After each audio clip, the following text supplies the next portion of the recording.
My favorite podcast now is always where. Ain't flexing on me, man. Yeah, well, I'm just trying to get it in there before we start. Fucking hell. No, Show me all your I did tattoos. I ski got a erg. couple. Where's the swans, bitch? Over there. Uh, I was doing the old ski erg thing today. I'm Oh training for some yeah. endurance events. It's amazing on your lats and on triceps. As much I've as never it's uh like a I've never fucking messed thousand with reps it or whatever it'll before. be. But yeah, absolutely smokes my arms. Never thought it would like hurt as much as it does. And my lats and everything like that, just everything just gets so fucking tight when I'm doing it. Yeah. One of those random Have you things. gone like skiing in the mountains before? Yes, but only when I was very young. Yeah. I want to go again. I tore my patella tendon off a couple of years ago. Oh, We'll get into all of this when we start because I've had so many goddamn injuries. I did strongman internationally for about 3 years when I was 21 to sort of 24, cool. and then in my latter years, I'm not that old now, but everything started falling apart. Prolapse disc in the back. I tore my entire right pec off. Snapped my patella tendon, all whilst training. So, my self awareness and perception of limitations is probably quite low by that judgment. You Knowing never know when, your limits until you push them. well, that's the thing, it's something we'll get into in a minute, when we start properly, because, we talk about pain and hurt and, pushing through barriers. But what is a barrier and what is your body saying, no, stop, this is a fucking cliff. You're about to fall off it and something's going to explode or snap off. Do you know what I mean? What is pain versus what is you need to stop now? I wanted to start it off as a nice like little thought of experiment. Bit of stoicism. So Socrates, no man has the right to be an amateur in the matter of physical training. It's a shame for a man to grow old without seeing the beauty and strength of which his body is capable. Like, when did you start doing this? Because I look back in your social media and it was only like 2022, 2023, but I reckon this stuff is a lot older. Yeah, my social media profile is kind of new as far as uploading videos of workouts and things like that. I've always been like fascinated with strength and like pushing my own limits. I played football and I wrestled in high school, and that's really where it started in the weight room. Um, I just it was always that friendly competition between your guys. You're just like, well, I can bench 225 or something. It's like, well, I'm gonna do 230. It was always trying to like one up each other, and Was it always it bench just press stuff when you were in there? Because it was for me. It was only like when I yeah. met a power lifter when I started doing deadlifting, and I realized I was actually really good at deadlifting. I'm actually pretty shit at bench press. Like that, I mean, Yeah. obviously I tore my pec off when I tried to do too much and took a load of drugs and all that sort of stuff. But my world was actually more squatting and deadlifting. I love the deadlift. They say it's like the core, it's the core sort of man strength exercise. Whenever you look back to the circus days of, the silver dollar deadlifts and stone lifting and stuff like that, really it's, trying to push the earth away from you. Yeah. What was your stuff sort of first in? Because a lot of people find strongman through bodybuilding sometimes as well. It doesn't necessarily come through a strict weightlifting background. So I got into powerlifting. I was just kind of uh, general weight training. I wouldn't necessarily call it bodybuilding because I've never been, like under 10% body fat. So it was more just like strength based. And I ended up getting into powerlifting. Let's see, I did my first competition when I was still in the military, uh, 2017, I believe. And then that's what kind of like cascaded the effect. I was just like, oh, this is really cool. Like I want to be able to do more. And, powerlifting is bench, squat, and deadlift. And then you just set personal milestones. And I probably did, see, five or six. I think I stopped powerlifting. My last one was in 2021. Mhm. Why? Well, I had a bad time. Okay. The uh the the competition was just poorly ran, and um They're very strict with timings and setups. Powerlifting you would competitions think so. aren't as, they're very purist. They're very much like you have a certain period of time to do this lift. You have to be there at the right time. Da da da da da. Da. And it's good. It's just very strict in that perspective. But there's something a bit grittier and a bit more, I think, pure about the man versus object element of strongman. Like I never got fully. And the thing with powerlifting as well, as much as we all wear straps and wraps and belts and everything in strongman, like when I started getting introduced to squat suits and pressing shirts, I was like, this feels a bit weird. I don't. It felt a bit weird, And I know you can do it all raw, and there's lots of different federations and all that sort of stuff. But yeah, I got a bit bored of it. I think. Yeah. Yeah. So you did powerlifting as well? Yeah, so when I was younger, I lived in an area around Loughborough in the UK, and Loughborough University is the centre of performing excellence for sport in the UK. And a lot of powerlifting champions come from that area, deep into a lot of the research, and they just have an incredible setup. A lot of the Olympic teams would train there. You know who Ross Edgley is? Have you heard of him? What's his name again? Ross Edgley. So he swam around the UK. He had a book called The Art of Resilience, and he's still big on doing lots of social media stuff. But he's a UK lad. And anyway, he's probably one of the bigger celebrities, if you will, who came Okay. from, as much as a lot of the Olympic athletes came from around that sort of area as well. He's one of the ones that probably did the more social media route to it. But anyway, they talk a lot about the sports science there, and I remember doing stuff where we would attach electrodes to ourselves under studied conditions, because you would measure the unconscious capability of your muscles versus the conscious. So like you would try Okay. and do a leg press, was one of the standard ones. We'd do a leg press, just you do a leg press, and then you attach things to you, like attach patches and electrodes and stimulate the quad and see what your capacity is. Obviously, you're never really going to full capacity because you Yeah. snap the quad off the bone. But yeah, they do loads of those sort of studies around there. But anyway, off that That's rabbit cool. hole. That's mine started with powerlifting, and then it wasn't until I met a guy called Terry Hollands, who is a Oh, he's UK. You big. probably know Terry. I trained with him once or twice, and That's then a guy cool. called Lawrence Charlet and Mark Felix. When I really Yeah. fell in love with deadlifting, I was lucky enough to do a couple of sessions with Mark, and yeah, then I just kind of got bit by the bug with it. Yeah. All those names are way up there. Mm. But they've all Yeah. had a Listen. similar transition towards the end. Actually, not all of them, but certainly Terry. You look at Terry, and I know Hathor did the same. Brian Shaw's going through a weird place at the moment where he did lose a load of weight because he was going to do some fighting, wasn't he? But I know Yeah. Hathor and certainly Terry, I think their bodies, and Eddie Hall actually as well, his body, I remember reading stuff. In fact, I think it's in his book where it says about, met with a doctor and you're going to die in the next year if you don't stop doing this. The pressure on your heart and all of the supplements and everything else that he was taking at that level. A lot of them have lost a lot of weight. I've lost 6 stone since the back when I was competing. Then I was 20, 24 and a half stone. Then I'm about 18 stone now. But yeah, I'm it's not it's a weird, familiar because it's still quite a small sport, isn't it? with the stone. Yeah. How much do you weigh? You're in the under 105s, aren't you? Yeah. So in freedom units, that's 231 pounds. Freedom units. Fuck you, freedom units. So even now, this is ridiculous because you're colossally stronger than me, but now I'm still around 115 Okay, kilos, but I was about 115 kilo. 140 kilos, which is 200, and it's about 300 pounds. It's 2.2 pounds to a kilo.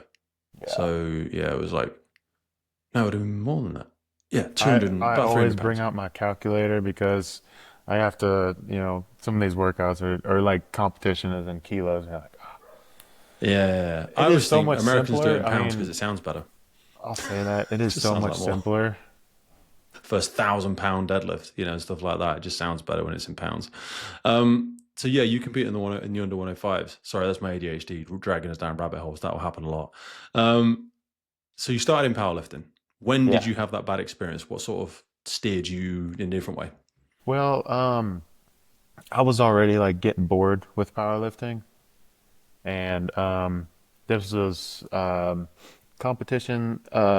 Oh, let's see. I was looking to break some records with this like organization, and the incentive was there was going to be cash winnings. If you could break a world record in this federation, then there's like cash winnings. And I competed. They had a cops, fire, and a military division. I was like, well, cool. I already hit two of those boxes, whatever. I performed really well and never saw payment from it. And Mother flippers. yeah, and it was just a long day too. It was very unorganized, and it just I was just like, man, this kind of sucks. I hit personal milestones that I was like really really proud of, and Mm. then I was like, I've been ready for a new challenge. So I've always was fascinated with strongman, and I was like, I really need to like dive into this. Mm. So I was able I to always think find, strongman is they've gamified, even though it came before powerlifting. But I think to myself, why is powerlifting not such a massive sport? Similar to wrestling, actually, because like MMA is a massive sport, but wrestling isn't really. But wrestling, in the 6 months that I did it a long time ago, Jesus Christ, is that some of the hardest training for, very the technical. collegiate wrestlers. Yeah. Fuck that. Oh my God. The amount of torque and pressure that's applied to your body in some of those training. And it's also like cardiovascularly, I think it's the hardest training because with anything else, even like the endurance stuff that I'm doing now, it's me on a machine or me on a thing, or it's you against a weight. When there's another human being pressing on your face constantly, there is no rest.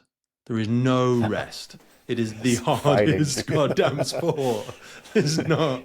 You will They never always say the bag like doesn't gas fight back, yourself but out when you do quicker. wrestling, it's just Yeah. Jesus. I remember reading something about street fights, some like CCTV recordings, and they were like the average street fight lasts about 7 seconds. This is in the UK, because usually within 7 seconds, someone is just smoked. They're gassed, or they've quickly realized one person can fight and the other person can't, and the other person's like, "Fuck this, I'm getting out of here." But yeah, fight training. I always think like UFC athletes, American football players, and probably arguably some of the CrossFit people now are some of the most highly tuned athletes. But circling back, like powerlifting doesn't require any less discipline and than in the UK, if we said like a Premiership football player earning £1 million a week or whatever they earn, it literally is. It's not far off that probably for some of them. And I think, well, why is this? Why is powerlifting or equally strongman now? Although strongman has got monetized in a good way, powerlifting has never really broken through that. But these are Yeah. sometimes the strongest people in the world. But it's just not appealing to people. Versus strongman, it's you and I was watching you with the log press or the hydrant lift. It's 3, 2, 1, go, and it's you versus that person, stone lifting, whatever, and you've gamified it. That's why I think strongman is so. It's going to continue to grow, but it's so much more interesting than powerlifting. Even though arguably there might be some stronger deadlifters in powerlifting than there is in strongman. Absolutely. Yeah, in a purist sense of the form. Do you know what I mean? Yeah. I consider like powerlifting with kind of like Olympic weightlifting, like it's very like it's simple, I guess, to like watch, Mm-hmm. but only the athletes really understand what it takes to get to that level, like I because it's think just Olympic one lifting is a little person bit at a more. time. It's a little bit harder to get into because there Yeah. is some mobility challenges that if you simply don't have that level of mobility and that range of movement, Olympic lifting can have more barriers to it. Do you know what I mean? Because it's very skill based. Not Yeah. that they're not very strong, but it's very skill based. And if you haven't got that range of movement, you just biomechanically, your legs or your arms or your shoulders just don't work that well. It's not as easy for you. Whereas strongman and certainly powerlifting is a bit more, I don't want to say gruntish, like there's less skill, but Olympic lifting is very technical. Yeah. Very technical. You ever done Olympic lifting? I'm working on some of it right now. I've never trained it before, but there's such a big crossover into Mm-hmm. strongman Mm-hmm. and a lot of the movements and stuff where like if you don't try and learn it, you're kind of like just um, kind of doing yourself a disservice, I think. The efficiency that's involved in Olympic lifting can really help Exactly. out. You Yeah. you move the weight so much more efficiently. Who was the Russian ex-military strongman? Mika. Oh, what's his freaking name? But he was an Olympic lifter. I'll have to search him up in a minute. And you see that in the way that even he lifts the log. He Yeah. cleans it like an Olympic lifter. He doesn't roll it like Yeah. a lot, like Zadrinis and stuff would roll it and everyone else will roll it. He almost cleans it. I need to look at what his name is. I'll have a look at him in a minute. I think he may have retired now. He was either Russian. He always used to come out in a beret. You know what I mean? Yeah. Like a military His nose beret. would always bleed. Yeah, yeah, yeah. Who's the freaking name? But anyway, I think I know who you're talking Olympic about. lifter. Yeah. You know what I mean? And because he was so much more skillful, maybe in raw strength he wasn't as good as Zydrunas or whoever. Not that he got away with it, but he was just more skilled, and you would Yeah. see that in the way he lifted because he would snatch things, and also he would like overhead press with a dip. Do you know what I mean? He wouldn't just raw dog it. You know Glenn Ross from the UK, Unfamiliar. I'm sorry. Irish strongman. Never broke Okay. into the world. I think he maybe was in the world once or twice, but he wasn't very fit. He was just very, very strong, and he would go massively wide on his overhead press, and he'd only be lifting it like a few inches off his chest. Yeah. But he would do the whole clean onto the gut, like a lot of them do, and then he would just almost lie backwards, and you just think the pressure on your lumbar there must be horrific, but he would almost be damn near horizontal, and then it's Yeah. almost like an incline bench press he was Yeah. doing. But I think he held the world record with the axle press for quite a while. The log was harder for him because it's so fat, and he Yeah. wasn't as barrel The chested. leverages are off, you know. And also sometimes, because how tall are you? I'm 5'9". You're short for a strongman. Do you know what I mean? Not to take, Yeah. fucking hell, you're better than me and everything, but like when you get into those, when I was trying to, and again, Yeah, for I'm pretty context, short. I'm fucking nowhere near anything you've ever achieved. But when I was going through the stuff, and I'm 6'5", I got up to about 24 stone, but I was competing against people like Terry. Sorry, I was never competing against Terry, but I was looking at people like Terry, Yeah. and then you look at Brian or Half Thor, and you go, oh, you were 25 stone or 350 pounds before you even started training. Yeah. You have just got giantism. You're just a massive human before you started. Do you know what I mean? There is a genetic element to this as well, isn't there? Yeah, absolutely. Um, yeah, being short doesn't help in some of the events. And then on some of them, like it kind of does. It kind of works in my favor. A lot of the, I would say, more static lifts, like your overhead presses, your deadlifts and stuff. Overhead press, I'm deadlift, shorter, so my 100%. range of motion is going to be shorter. But when it comes to Stones like will be a bitch lifting, though. yeah, like stones, I'm 5'9", and a lot of the like Platforms. platforms you have Mhm. to put a bar You're almost onto. pressing the first stone, aren't you? It's like 52, so that's like 4.5 feet. I'm like, dude, that's like here. I gotta get the stone. Yeah. Well, I that's gotta what I mean. You're replace my cleaning it head to with it. shoulder and then tiptoeing it on. Whereas for some people like me, that would be at chest height. Not that I could lift it, but yeah, there's that element to it. Sorry, so take us back. So you were going through the powerlifting, kind of lost a little bit, and you thought, oh, this is a bit of a shower of shit. It's not really well structured in certain places, not everywhere. Of course, there's lots of great Right. stuff out there. What was your first introduction into strongman? So, believe it or not, my first strongman competition was the world's strongest firefighter in 2023. I just That was the went like, photo I saw. That was the first photo where there's like 30 of you. Yeah, yeah, I yeah. just went like full tilt, man. I was just like, and I competed open class too, which is like no weight limit, and I still weighed about the same as I do now. So Wow. yeah, that was a big like eye opener. I was Yeah. like, okay, well, maybe I'm not an open level athlete, and maybe I should start trying to, do things my body weight because they have those weight classes. Weight moves weight, Yeah. past a certain point. There's just reality, isn't it? Certainly when you come to truck pulls and fire truck pulls and all that sort of stuff, I weight moves haven't got to weight. Some do people one of just got to those lean yet. forward and the shit starts moving. Yeah. Yeah. So your first competition was 2023. How old would you have been then? See, how old am I now? Probably like 29, maybe 30. Yeah, 20 or 30. So that's a good age to start doing it. Your muscles have been given a long time to develop for something like this.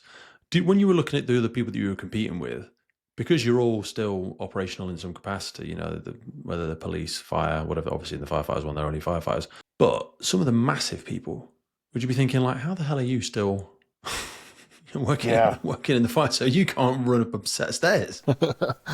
Yeah, it's crazy. Because I always thought I was like a bigger fellow, but you meet some of these guys across the world, they're just, they do the same job as me and they're just huge. And man, to be able to still, do the job and train like that, that's really incredible. I was looking at an interview with Brian Shaw the other day, and he was emphasizing his desire more for the strongman elements of it. And he spoke a lot about functional strength. And that ability to think that you can just lift anything anywhere, and the functional element of it, rather than strictly barbell stuff. When you think about strongman as a sport, why? Obviously, you're very successful at it, so that's maybe a self-perpetuating cycle as to why you continue to do it. But why do you think a lot of people? Why is it such a growing sport now? Why are you so interested in it? It's just fascinating, like there's so much to get good at, Mm, like um, like there's 100 different things you can press over your head, like all the different like deadlifts or stones. Like there's just so much to get good at, and then the progress that it takes to get, you know, good at those things is just it's really rewarding, you mm. know. And I think What that's why I kind of got bored with powerlifting. I was like, all right, I'm like fairly good at this, but it's just kind of like repetitive in the same like three lifts. There's less So, wins on the table, whereas, like you say, if you can spread the wins over like 12 different disciplines, then you can yeah. have wins every month, because you'll probably make some marginal improvement in something. But if you're always Yeah. focused in on those three disciplines, I think it would be incredibly hard mentally to sustain that sort of motivation for something like that. Yeah. What do you think? What do you think is 'Cause realistic? So when you're talking about making improvements and stuff like that, for people just starting in their weightlifting journey versus people in the 99 percentile like yourself, what I did what love did what that. did Yeah. what did newbie gains look like? The newbie gains that were the fun stuff at the beginning versus how do you quantify a win now? Because you're looking for the 1% now, whereas before I imagine there was much bigger surges in your strength. Yeah, I mean, like you said, like the newbie gains, like you were just starting to figure out like your capacity, and the jumps will be so much bigger because the adaptations that are taking place just they happen in bigger strides, Hmm. and then once you become like technically proficient in a certain exercise movement, the the margin for like improvements is it diminishes, you know.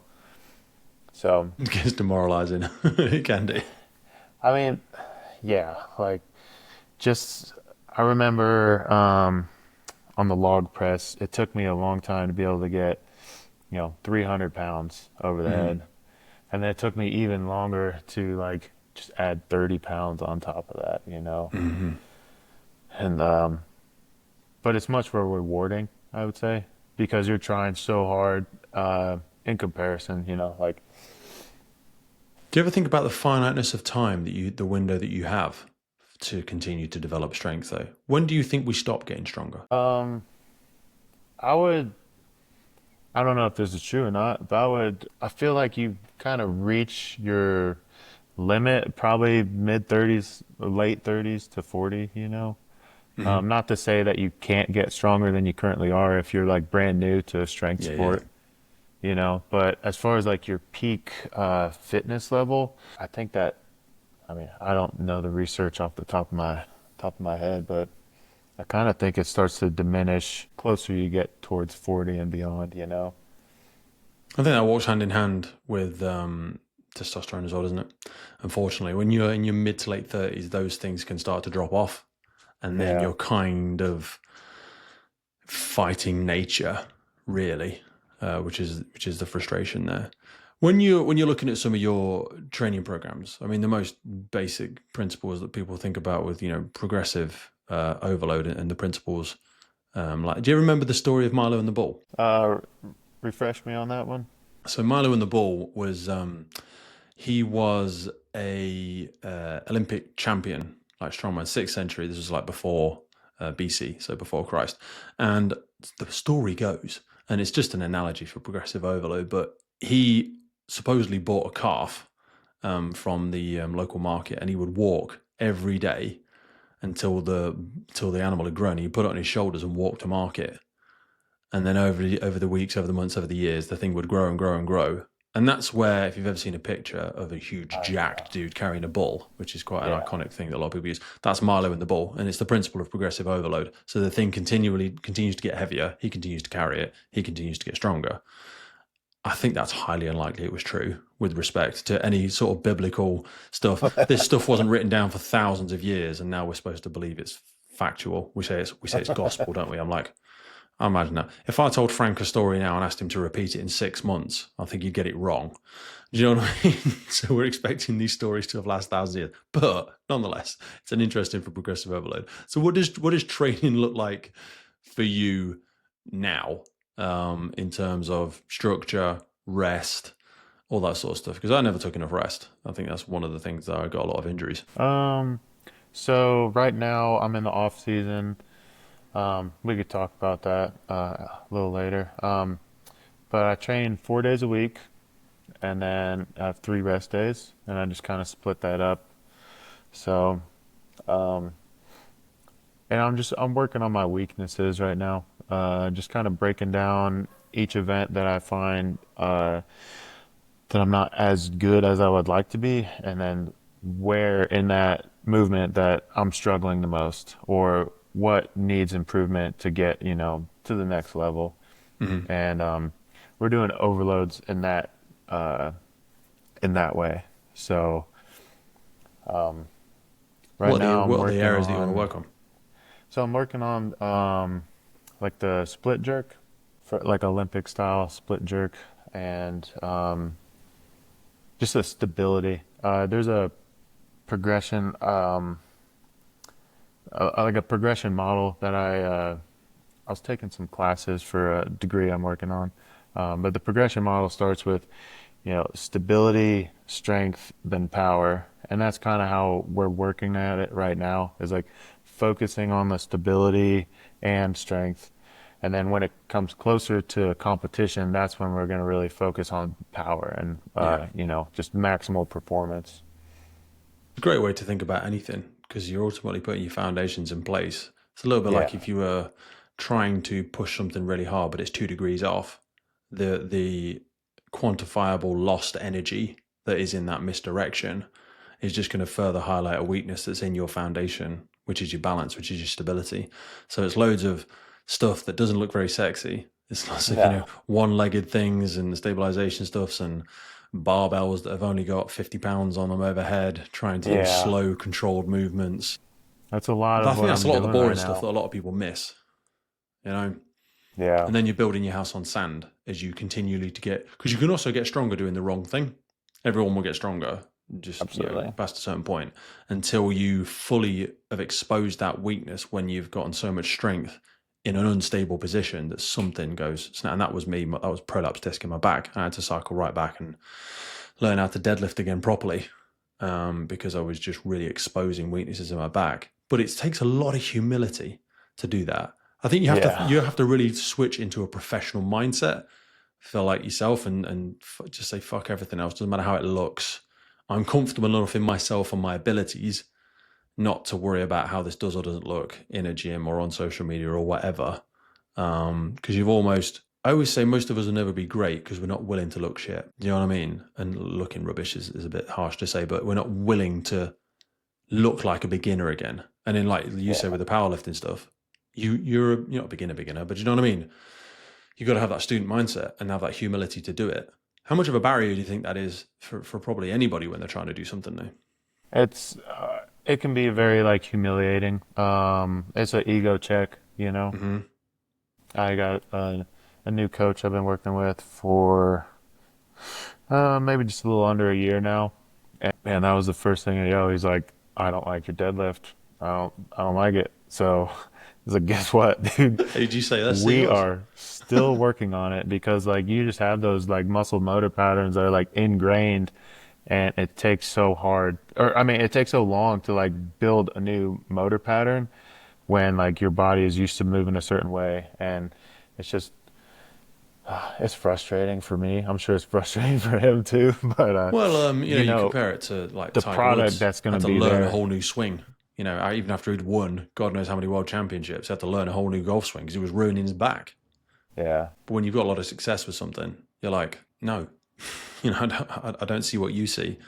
But that's where, the study of biomechanics, and when you can actually measure things under, cameras and load and pressure platforms and stuff like that, if you've done any work with those, it's really, really fascinating. highlights lots of vulnerabilities. And like Yeah, sometimes it's easier, rather than trying to strengthen your strength, you strengthen your weaknesses. And it's kind of like that rising tide raises all the ships, because these instabilities will improve all of your lifts. absolutely. Yeah. Um, you familiar with the American football player Tom Brady? Yes. Yeah, he said something about just mastering the basics. Hmm.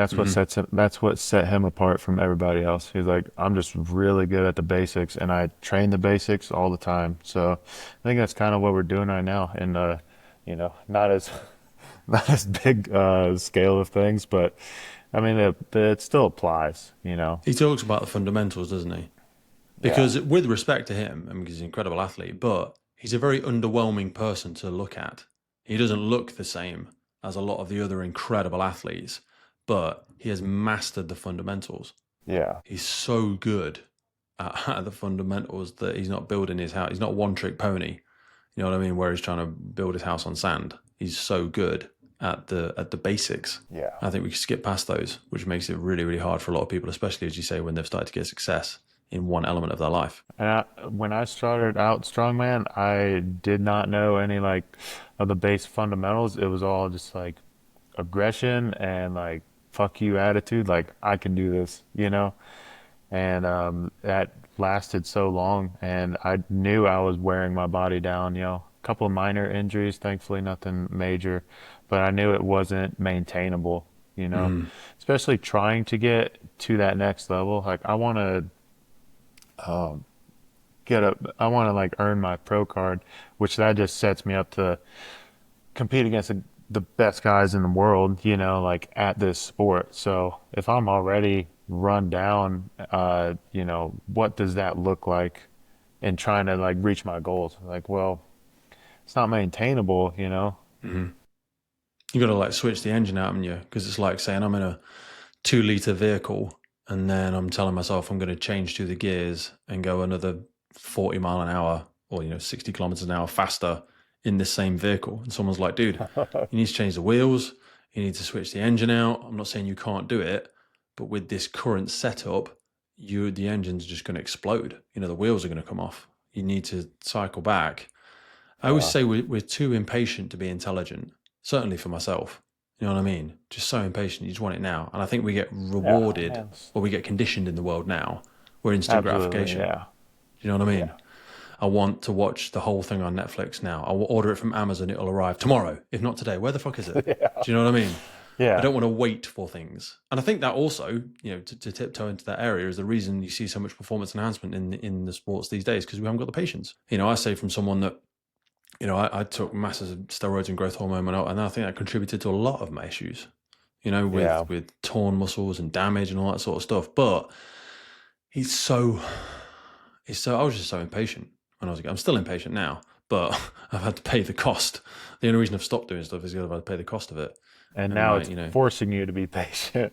yeah, well, you said about injuries and little injuries. Like, I remember a pro surfer, I forget the lady's name, and she said she's written a book. I've read the book. Shit, I can't remember it. I'll find it in a minute.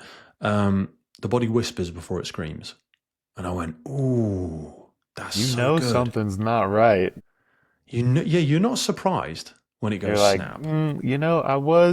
that was kind of giving me issues, and I just ignored it. It wasn't significant enough for me to like change my path, you know? So how have you learned to listen to the whispers? I mean, just like that. You don't, and then something happens, and you're like, yeah, that could have been avoided. Yeah, I think that takes a lot of maturity, though, and I don't think Yeah, age comes with maturity all the time. Like, I don't. I'm going to push back and say it's not. It is as simple as you say, but just because it's simple doesn't make it easy. no, Because everyone's, oh yeah, everybody trains injured. Everyone trains tired. We see that as like the Goggins of the world. Yeah, I'm running on yeah. broken shins. Okay, that's fucking stupid. You Well, know what I mean? But we reward it, and let's context. I'm not a Goggins. I couldn't do anything he did, but I'm sure in his darkest moments, in his quietest moments, yes. I mean, the Ronnie Colemans of the world. Ronnie says, "Oh, I wish I'd have lifted more, and I wish I'd have done that fifth, an eighth rep on 27,000 pound squat, whatever it was he was talking about." Yeah, but you can't walk. And you've had Yeah. 11 spine operations. Like, come on. I think the problem with having to admit that it would be framed as regret. And we don't like to have regrets. We don't want to raise our hand and go, oh, I messed up there. Do you know what I mean? But that's why I'm so transparent about my drug use in the past, because I'm like, that was a mistake. That was Yeah. stupid. I don't know if it changes when you get kids as well, because I've got I went through recovery and stopped taking stuff when my daughter was born, and I don't know. I think that's a really. You haven't got children, have you? I have a 3-year-old daughter. I apologize. Congratulations. Thanks. I just I took her to school before I got on this. Nice. How's being a dad changed life? Less money. Yeah, that's something I'm like currently working on, is just trying to devote more time to the family and to my daughter, because, you know, from working as many hours as I do and like having the hobby that is time consuming, Hmm. there's so many different distractions out there that really like take away your time, and you need to focus like, Hmm. and it's something I'm continuously like working on. You know, I'm not gonna say I'm like perfect at it by any means, but Hmm. my wife does a really good job, and I have to, congratulate her on that. Like when I'm off work, we make sure we have some family time. So, Mate, because it's I might easy to just, forget because yeah, everything's a priority. This guy from the UK wants to do a podcast. This company says they want to sponsor me. This place, they've invited me out for a seminar and they're going to pay me $800 or whatever. You're like, okay, fun. Is it making the boat go faster? Do you know what I mean? To quote an old book, is it moving me further towards my expressed goals, or is yeah, this someone just massaging my ego? And actually, I just feel like I want my ego massaging. You know what I mean? It's so true, because you do. Like, family is a great way to force people to squeeze their time. Because I also say, like, the only people that'll ever remember that you went into work on the weekends and came home late every night is your kids and your missus and your husband or whatever. Do you know what I mean? No one else will care. yeah, No one else will remember that you burnt the midnight oil to entertain the crowd and the horde.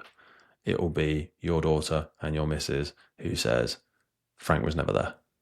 yeah. And it just That hurts. like there's so much like I said, distractions, and some of them are like really exciting, like you want to go do that, and then you have to Hmm. like take a step back and like, well, there's only so much you can give, and if I'm giving to that, then what is that taken away from? And then unfortunately, sometimes like you're taken away from your family to like go do something else, and you'll never get that time back. So that's something I'm working on, is just trying to have a better balance, you know. Because, yeah, I always say, like, your decision to be one place is unknowingly a decision not to be anywhere else. Like, your unconscious decision to spend time with me on this conversation today is a decision not to do anything else with your most finite resource, which is time. I'm doing this, ergo, I'm going to do nothing else. Do you know what I mean? And you have to become more and more into. There's a great book by Oliver Berkman called 4,000 Weeks. Have you ever read it? No, It's I the haven't done much the reading at this point since audiobooks. I don't read anything. I'm Fuck reading stuff. I'm taking some college classes right now, so I do a lot of reading with that, and you know, not too much like reading on the side. Well, that talks about, it's called 4,000 Weeks, and it basically breaks it down to saying that the average person lives 4,000 weeks. And you're 33 now? 34? I turn 32 next month. Sorry, 32. So if we go off the average age that men die in the Western world, like 84, you've got 50 Christmases left. Yeah, That's a bit morbid, to be a little so. bit. Yeah, Yeah, but it's also good in a way, because hopefully it shouldn't leave us in a catastrophizing mindset. It should think, I need to be very intentional with my time. Your daughter is 3 years of age. You've got 15 more Christmases with her, perhaps, before she goes off to college or moves out yeah, or finds a lovely partner that she wants to spend the rest of her life with and bored of spending time with dad. 15 ain't many years. 15 Christmases. 15 years seems long. It's hard for the mind to quantify, isn't it? But 15 Christmases, it's like saying 15 Saturdays. Jesus Christ, I've only got 15. It's not a Yeah. lot. And it makes you really think about things a little bit more. I remember reading Turning Pro by Stephen Pressfield, and that helped me change my mindset with a lot of stuff. It made me think like your strongman example. How would I treat this thing if I was a professional at it? Do you know what I mean? It's sometimes easier in a sporting context because you go, well, what I would do is I would take rest days before the thing. I'd make sure my bag was prepped. I'd check the travel plans 3 or 4 times. I'd check my nutrition. I'd make sure my meal prep's done. I'd check, and I'd be ready. Do you know what I mean? And then you have to ask yourself, how much of everything else in your life are you half-assing? You know, when you're planning time with your partners, if I wanted to be a professional dad, how would I think about that? How would I intentionally spend time with my daughter? It's not to beat yourself over the head being stressed about how hard everything is, but it's to think you want to live intentionally. Do you know what I mean? I Yeah. want my kids to feel, you want Darcy to feel your presence. Not that you're just here, but you're on your phone and you're not really listening. You know, when you first got together, the way she brushed her teeth was the sexiest thing on earth. Do you know what I mean? Whereas now, you're kind of like, baby dribbling, you know, sort yourself out. You Go in know, another you room. probably don't say that there. But you know what I'm saying? You said you were going to be the best thing for her and all I am, I give to you and all that sort of stuff. But it's hard, isn't it? Because we only have a finite amount of time and energy. Yeah.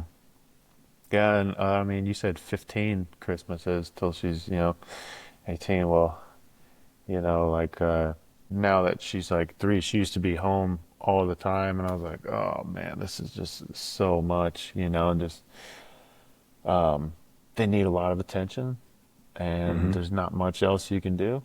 Um, but now, like, she's going into school, she's 5 days a week, and you can just see, like, well, I'm not getting as much time anymore, so the time I do have has to be intentional, and instead of like Hmm. surviving like we were, when she was younger. It's like, And okay, also, you ask well, yourself, am I going to do the things I want to do and not do them at the cost of my family? Like, if before you were always like, I like to eat all day and then I like to train when I'm full and I feel ready for it. So I usually train about 4 o'clock. And you go, all right, well, now my kid gets back to school at 3. I've had all day. Do you know what I mean? And then even yeah, if all of your mates and your training partners get to the gym at 4 and it's a bromance and you're all ready and the music's blaring and all this sort of stuff, you have to say to yourself, I want to keep pursuing this dream, but I'm not going to do it at the cost of other people. I'm not going to ask other people to pay for my dream. So if I'm really serious about A, being a dad, B, being an athlete, C, being a professional firefighter, whatever it is, how am I going to structure these stuff so one is not paying for the other? You know what I mean? If I really want it, I should be the one restructuring my life, not just saying, yeah, oh no, I'm not going to be here for tea again today because we're doing deadlifts. Really? We've done it. I've done it. yeah, You know, I've certainly done it too many times. And that's when I started training really, really early in the morning and set up the whole home gym and all that sort of stuff. Because I was like, I'm going to train between 5:30 and 6:30 in the morning or 5:30 till 7. Because then I'm not missing breakfast. You know, I'm back in the house for breakfast with my kids, with my daughter. yeah. It's hard though. On my off days, I typically train whenever she's at school. So, Mm. like, and my wife works, so that's like the perfect time. Like, well, they're both busy, you know. That's my time to go get the things I want to get done, and then that way my afternoons are free, you Mm. know. And unfortunately, like, I don't really have a training partner because of that, you know. Like sometimes on the weekends we'll do like a strongman Saturday, you know. But like aside from that, occasionally some of the guys will come in like around lunch, but it depends on their schedule, you know. Like most of the time it's just me training by myself. So, That's I hard. mean, yeah, I mean, it takes a lot of discipline, but Hmm. I never needed somebody to like push me. You know what I'm No, saying? no, yeah. I'm internally motivated, and I'm not saying I wouldn't love to train with those guys because you push yourself harder. You know, when you're around your friends, you're like, But oh, that you can go did in the you did negative as well. 300, like watch me That's do what I'm saying. 305. You know? If the plan says, if you've got a structured 13-week strength program and today 300's on the program and your mate's like, hey man, put 320 on, put 330 on, whatever. And you're like, I get it, but this is already guaranteeing improvement. So like, You know what I mean? You don't want to push the pedal too hard and then be like, shit, I felt that. Do you know what I mean? Something just clicks and you go, why was I doing that? Why was I Yeah. doing that? So like So for hard. progressive overload, if every week you're trying to do like 5% more on a lift, and then like you train with your buddies and you're like, well, that's like 10% more. Like, how does your progression look after that? Because now you have a lot more fatigue going into your next week when you were Mm, supposed to hit those numbers. So like you took 2 steps forward, but now you got to drop back 2 steps, mm, like, so like how does that prepare you for the competition? Like, are you gonna peak too early and then like shit the bed at the comp, or like mm. everything in the program is designed, for being your best self, your peak capability on day of. Mm. And if you go off from that, it might not really work out to your favor. So take us to that. Take us to competition. Take us to the weeks leading up to it.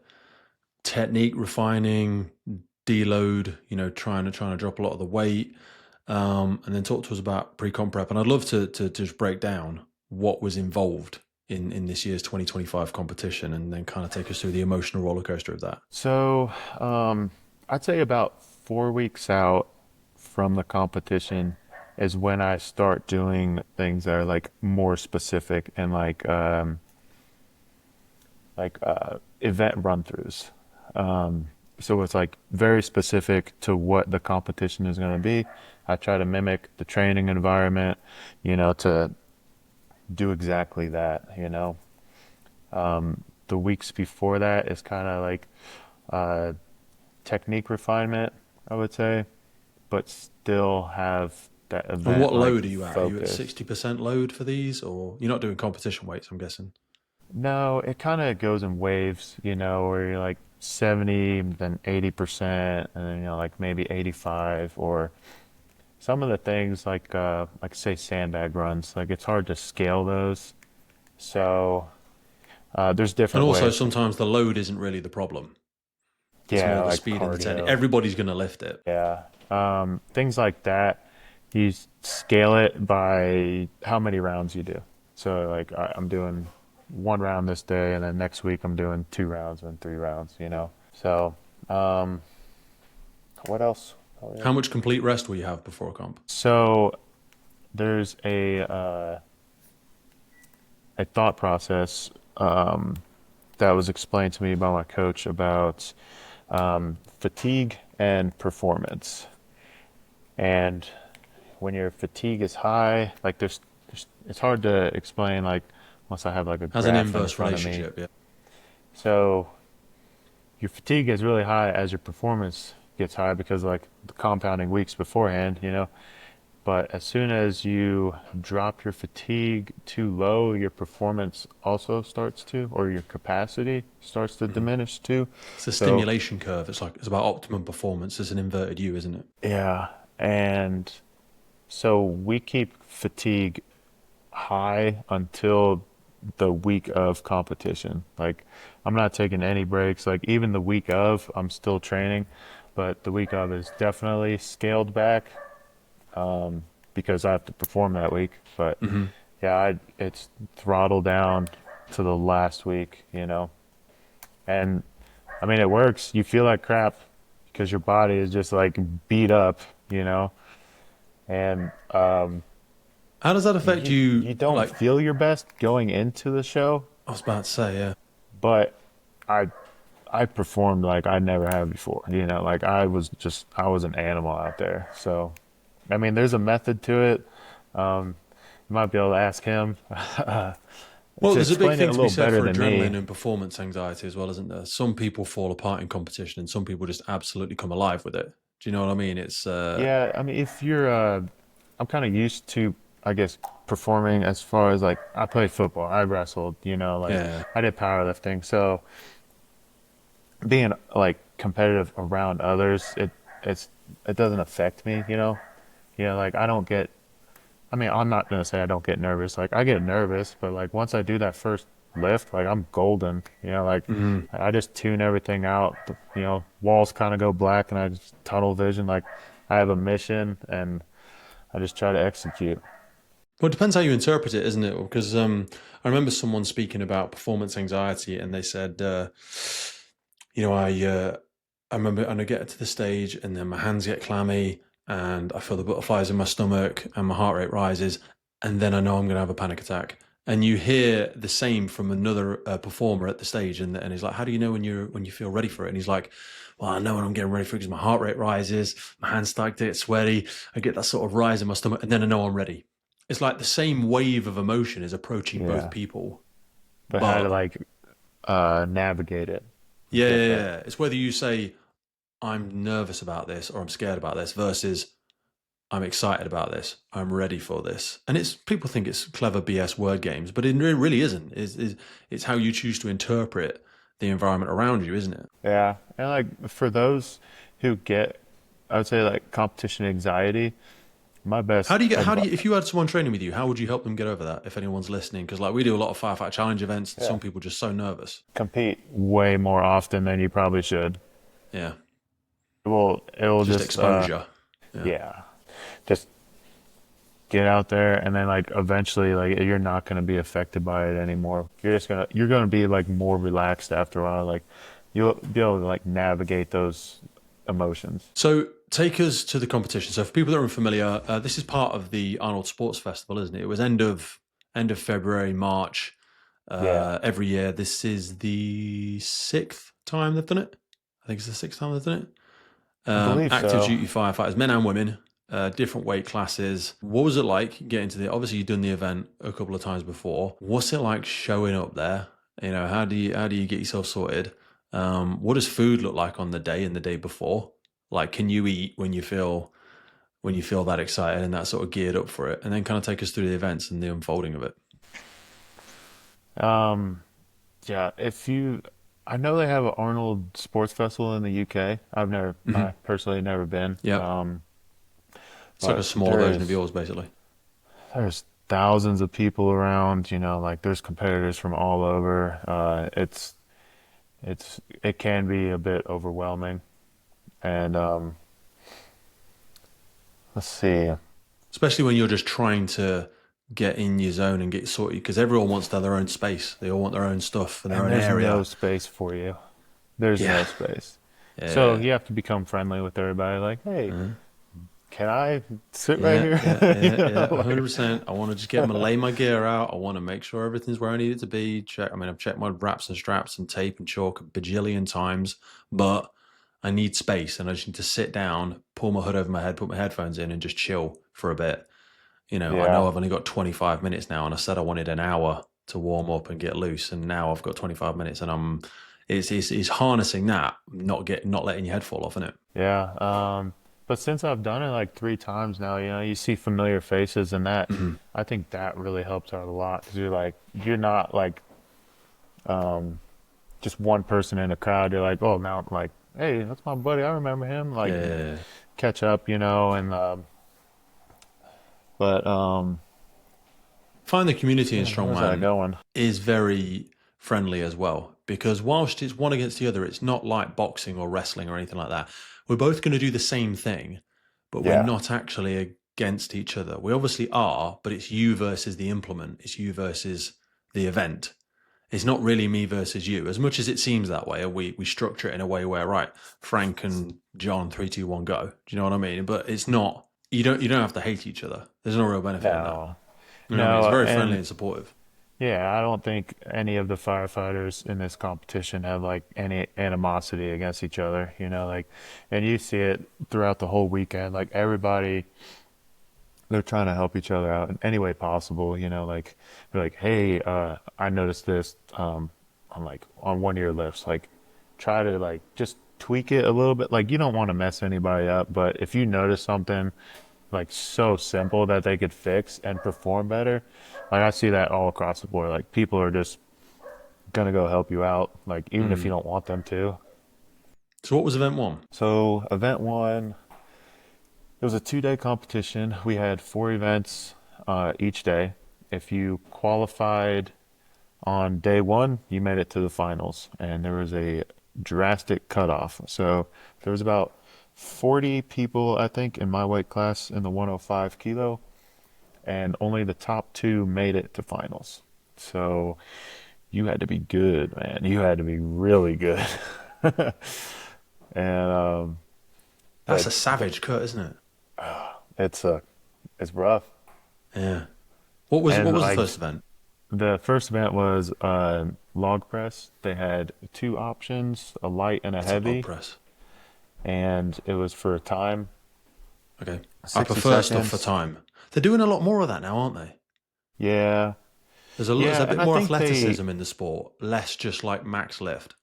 yeah, it's just variation, like they try not to make the competition the same like every year, or like they don't want to have, yeah, the same competition that was just done like a month ago. So they Plus, you want to find a change lot it in less some athletes. way. Sometimes when you see the world deadlift competitions, you're like, well, you very quickly get down to three people Yeah. because it's not reps, 500 pounds or 1,000 pounds or 800 pounds. It's like single lifts, and you're like, well, people just drop out so fast because they Yeah. just can't do it. Whereas in a rep, they'd probably be fine. Yeah, so like the log press, there was a light and a heavy option, and then anything you did on the heavy option beat out the light option. So even if you just did a single rep on the heavy, you'd get more points than the light.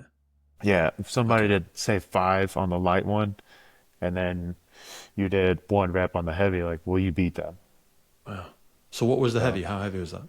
255 pounds, So about which, 115 kilos. That's all right, actually.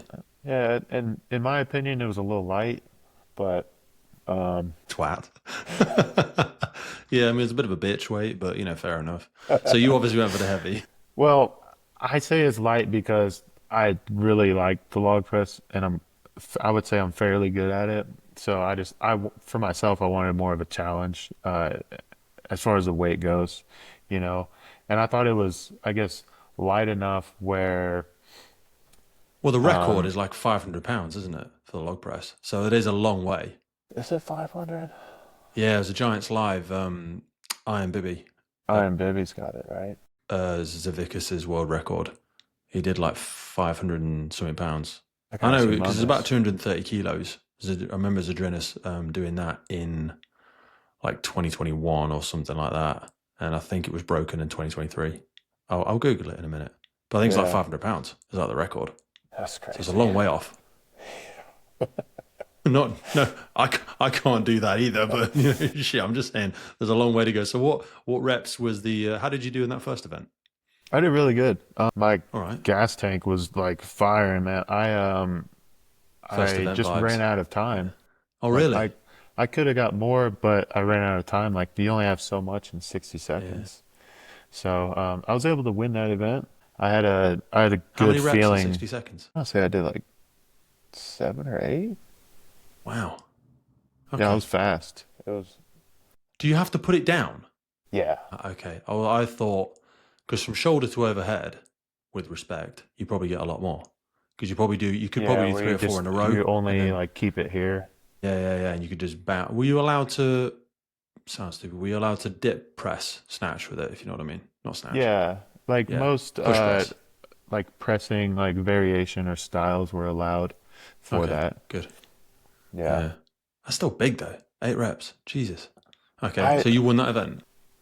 I think it was 8. I would have to go in there and check. No one's gonna check. Don't worry. You won the thing. No You one cares. could, you could. He'd be like, "Hey, dude, you said you did 7 or 8, but you only did 5. Like, No one call me out, cares. man. All It's right, I fine." fucking won. Shut up. Anyway, so you did 10 reps. Yeah, It's it just getting keeps more stretching. every time you tell the story. It's getting more. Um, Yeah. and then how long do you have break between? Because 2 days of that sort of competitive sort of thing is really heavy on the body. Yeah, it's pretty fatiguing. So they don't do much in between days, but there's we had over 100 athletes day one, and so you do get a fair amount of time in between Okay, events. what was So event two? after the log press, we had a trap bar or like a hex bar deadlift. And Ah, it was the same kind of structure where there was a light option and a heavy option.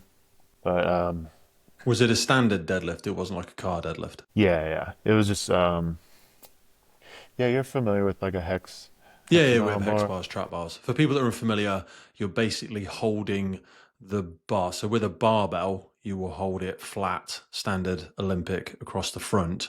Whereas with a hex bar, for anyone that doesn't do weightlifting, you're holding it right down by your sides. It stays in your center of gravity, and you're lifting it like you would two suitcases, except it's not like a silver dollar deadlift. You're lifting it from the same height of the plates, so it's a lot loaded, it's a lot lower down. But Yeah. usually, I mean, you can't jack with it, so you can't jack it up the thighs like you would do a deadlift. No. I know. Traditionally, I'd have to people look are which the highest record is with the barbell. But some people can lift some colossal weights in a hex. there. I believe. So you're familiar with Brian Shaw. He has his Strongest Man on Earth competition, right? Yeah, he does, doesn't he? I Controversial. believe they're doing a max rep this year in August for the hex bar. So that'll be really crazy to watch. Let's have a look. Brian Shaw, 4 times world record. I'm Utilizes pretty the sure they Rogue have that. TB trap bar. Yeah, he does a lot of that training. Yeah, and they are going for a rep I with think it. it's a What single rep this year. trap I've bar heard deadlift? some strongman competitors talk about it, so that'll be really cool to see. I think a majority of them are well over 1,000 pounds for something like that. Well, he's got it in here in his training. 650 pounds for 8 reps that he does on the hex bar. That's shit. I'd expect more from him. It's just it's a speed day. It's a speed day. But when I've done car deadlifts before, sometimes I prefer them because you can lean back into it as well. Oh That's why I yeah, think you're use lifting your some crazy leverages weights with better. stuff like that because you're more leaning against the machine, right, versus the stability required with a hex or with a barbell. So yours was a hex Yeah, bar deadlift for reps again. yeah, for reps. What sort of weight were you? What was the heavy on that? I want to say the heavy was 650. Yeah, Wow, that's a lot. yeah. My heaviest ever was only ever 340 kilo deadlift, standard deadlift off the front. But 650 for people, that's just shy of 300 kilos. I've got the calculator up in the background. I don't do maths fast. For people, I'm not suddenly turned into fucking Rain Man. I've just got the shortcut. 300 kilos for reps. So we're getting, that is 115. I think a lot of people can quantify that 115 kilos for an overhead log press. A lot of people could envisage that. They'll probably see some people in their gyms lifting that sort of weight. But 300 kilos, 650-pound deadlift, you don't see many of those people around. And it That's a was a harder. battle. There's Yeah. a lot of firefighters that put up some high reps on that event. Really? So, yeah. Wow. Okay. How'd you do on that one? I think I got Because like, you're short, so you should be good at this. yeah, I ran into an issue with my straps. So you can strap into the bar and but the the handle was so close to like the deadlift bar itself where like trying to get my straps through the Couldn't handles, wrap very well. Yeah. it just took more time than I thought. And Well, they didn't let you start from a touched position. no. So you No, you started couldn't from a strap in. line What like straps do you use? Do you use figure eights or do you wrap? yeah. Use Yeah, I had figure eights. figure eights because it's a little bit Yeah. quicker once you get it in. But Yeah. Do you ever yeah, have I one had a snap little on you? bit of a little no, I haven't.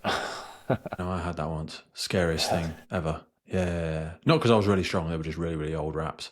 And Yeah. I thought that's when I was using wraps round it. Oh And then yeah, I like moved to figure eights because I was like, fuck this. I'm lifting too heavier weights now for too strong, to right? invite that failure. No, yeah, I'm just too strong for all the equipment. No, it was. I think there's just more room for error with Yeah. wrapping versus the downside. Obviously, you're tied into it, which is probably why Olympic lifters and people that do CrossFit just use a short wrap, a very very short wrap. But they're not throwing up any of the same sort of numbers. So you went figure eights. Took you a while to get it in because you had big fat hands. Yeah, dude, I got the mitts, dude. You fucking big gorilla mitts. Yeah. So Yeah, that was I really, did really pretty annoying well at whilst you that were one. dicking about with that when time was ticking down. Oh, it's so frustrating too. You're just like, come on, like I'm Yeah. And everyone's once I shouting finally for you until they just start going quiet because they're like, he's not even got his fucking straps in. Has he done this before? You know what though? Sometimes when you do see some people that have never used them before and then they try them for the first time at competition because they see other people have them. And I'm like, no experiments on game day. No experiments. Don't take a new supplement. Don't try a new eating routine. Do not try a new belt. Do not try a new set of straps. Doesn't matter if someone says they're guaranteed to get a bigger lift, because it's Yeah. not going to work. And yeah, I've seen people like putting them the wrong way around, and like the crowd screaming at them, and you're like, you fucking idiot. Come on. Be professional. Do you know what I mean? Yeah. But anyway, so you messed about with that. So I'm guessing you didn't win that one. No, I want to say I placed like fourth in that one. So I still did fairly well. How many reps on that? I want to say I did like Really? They were that one. fast then. That's a rep Your every three center of seconds. You were tap gravity and is go. like just so good. Like, I mean, you feel so much stronger from that position. Like, you can just go and go, it felt like. Do they are they happy with just tap and go, or does it need they need to see it at dead weight? Yeah, it has to completely touch the ground. They give you Didn't get up no rep then. and down commands, Really? so there's no bouncing or anything like that. Mate, that's really fast. You only had 60 seconds. Yeah, I mean, it doesn't. I mean, No, mate, that's fucking hard. That's really hard. That's because the down commands on deadlifts is where a lot of people just start getting angry and annoyed because they want to go at speed, but they go before the command. And yeah. I remember when Eddie Hall world record deadlift at Wembley or wherever it was arena in the UK, and he let it go from the top, so then no repped him. Oh yeah, I saw And you're that. like, Yeah, really? Oh, come on, this is just stupid. This is stupid. The he was purists of the obviously the sport. strongest. Yeah, the purists of the sport will go, no, you didn't complete the rep. What? I didn't put it down, the easy bit, And the then bit that gravity does on its own. right after that, I think it was another competition where it was maybe a max deadlift or something. He's over there holding the holding the Yeah, no, deadlift shouting and at he's everybody. And he talking to calls the lady reporter. over, doesn't he? Yeah, Yeah, he's he's like, just come over holding here. it the whole And he has a time. chat with her. Yeah. I remember That seeing that dude's one because I that chatted dude's with Lawrence hilarious. Charlie after it because he tore his lat off, didn't he? It was, brutal. It looks, I'm not going to pretend to guess his origin. I think he looks slightly Indian or Turkish or, I might have to edit this out. I don't want to offend Lawrence. But anyway, maybe he's Iranian, Lawrence Charlie. I don't know. But anyway, I I'm remember not too seeing him sure because on his heritage. he was going to be one of the ones that did really well in it, and he tore his lat, and it was so demoralizing because he'd just come back from a long injury and all that sort of stuff. But yeah, then you see Hafthor and people like that, and you just go, geez, they're just so big before they Yeah. even have to do anything. I remember training with a farmer, and there was a farmer a UK farmer that was in the World's Strongest Man. I forget what his name was. Like second year ever doing it, he was in the World's Strongest Man. But anyway, farmer strength is Oh like yeah. a real thing. You know, I always think the Country strongest people in boy the world have strong. probably never done strongman because they're just is some bloke in a field in South Africa and he's just picking up a tractor with one arm because that's just part of his daily life. You know what I mean? He's just like, oh, the tractor's broken, and he just drags it back to the house. I gotta Doesn't change the realize tire. he is the Fix strongest it man up. in the world because he hasn't got time for it. Anyway, this farmer, and you think to yourself, if you've been throwing bales of hay around since you were 6, you're going to be bloody strong. You're going to be really Absolutely. strong. You just don't realize it. I think the first time he went into the gym, he deadlifted like 500 pounds. And then everyone started saying, dude, that's a lot of weight. A lot of weight for your first deadlift. Straight off Oh, the bat with stuff like this that. little thing. Exactly, yeah. And his technique was horrible and all that sort of stuff. Do you remember Derek Poundstone? Yeah, that guy's insane. What happened to him? Did he have some massive injuries or something? Because he just disappeared, didn't he? He exploded onto Maybe the he scene. just had that realization, I don't know the guy personally, but maybe he came to a point where he's just like, I need to separate myself. Yeah, maybe. And then you have the Marius Pudzianowskis of the world, who similarly just won everything and then was like, I'm done. I'm done with this. Yeah. But also, he had a massive property portfolio, and I think he's quite a good businessman as well. But now he's doing Yeah. cage fighting, and I don't think he's very good at it. Well, Any clips I've ever seen, he's getting his ass kicked.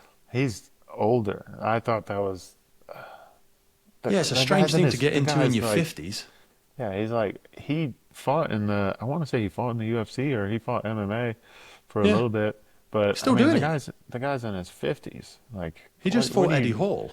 yeah, and Eddie crazy strong just clocked him Yeah. once. What you don't get to the age of 50 and go, you know what I need a bit more of? Someone punching me in the face. I don't That's a think good I've got enough of paycheck. that in my life. Yeah. Just get a different hobby. Go fishing. Jesus Christ. But yeah, he was like one of the first bodybuilders. Sorry, one of the first strongmen that really looked like a bodybuilder. It was like Jesus Christ. That guy's Growth hormone is he's an fantastic. alien. Anyway, so deadlift was round two. What was the second? What was the third event? So it was a you familiar with the Husafell stone? Yes. Yeah. So they made a sandbag version of that, and we had to carry that for distance. So for the middleweights, the 105 kilo class, we had a 330-pound bag. They had to pick up off the ground, you know, Mm. and walk with it as far as you could. Mm. And Traditionally an Icelandic event, wasn't it? yeah, it Because was they a call it the test Husafell of stone now, but it was the Valhallan one because it came from Husafell in Iceland. I remember the background of it, and they just used to use it to prop open cattle grids and stuff like that, sheep pens or whatever. And the legend is you pick it up and see how far you can walk with it. So yeah, they that's all it have. is. If you would be considered like a I forget what Icelandic word it is, but if you could make a full lap around with the heaviest stone, then you're considered like a man or something. You know, Yeah, like it was a test their of. their Now it term looks like a for it. shield. It didn't used to look like that in its Yeah, traditional sense, but it looks a bit like a Superman shield now. For people that don't know, it's a bit like a it's a bit like a really big tombstone, but it's in yeah. like a Superman half triangle, and yeah, you just pick up and waddle with it. And again, closer to the ground. Mind you, you've got shorter arms as well. Can you touch? What do you mean? Do you manage to get your hands together around it? Oh no, Because I no. see that's the thing. Because that's a big one. When you see the athletes that are longer arms, you're like, well, yeah, you got the grip. You're an immediate advantage. They can actually Yeah, close their palms around it, and you're like, yeah. Whereas yours, like the biceps and the forearms, just get smoked so the fast. hand strength you need just to like I'm holding it by applying pressure with my fingertips. Yeah. How do you train for that other than just doing it? Practice. Yeah, you just Okay, you do the thing.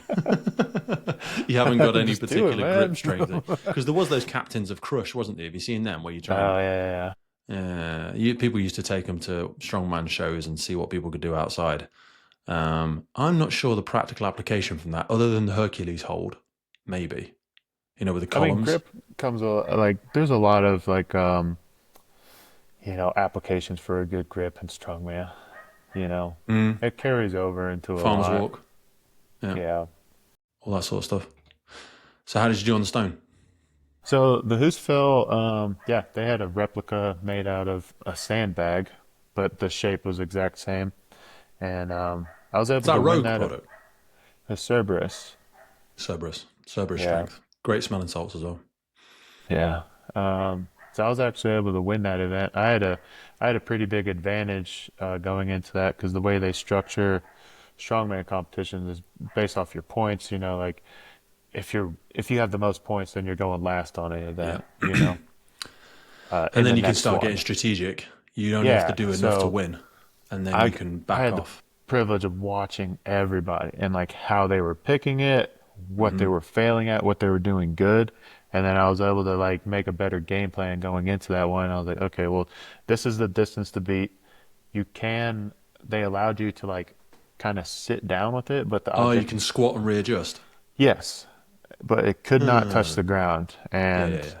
everybody that I saw try to readjust failed. And dropped it. So Shit. they did not like continue to go any Of course. further. And Yeah.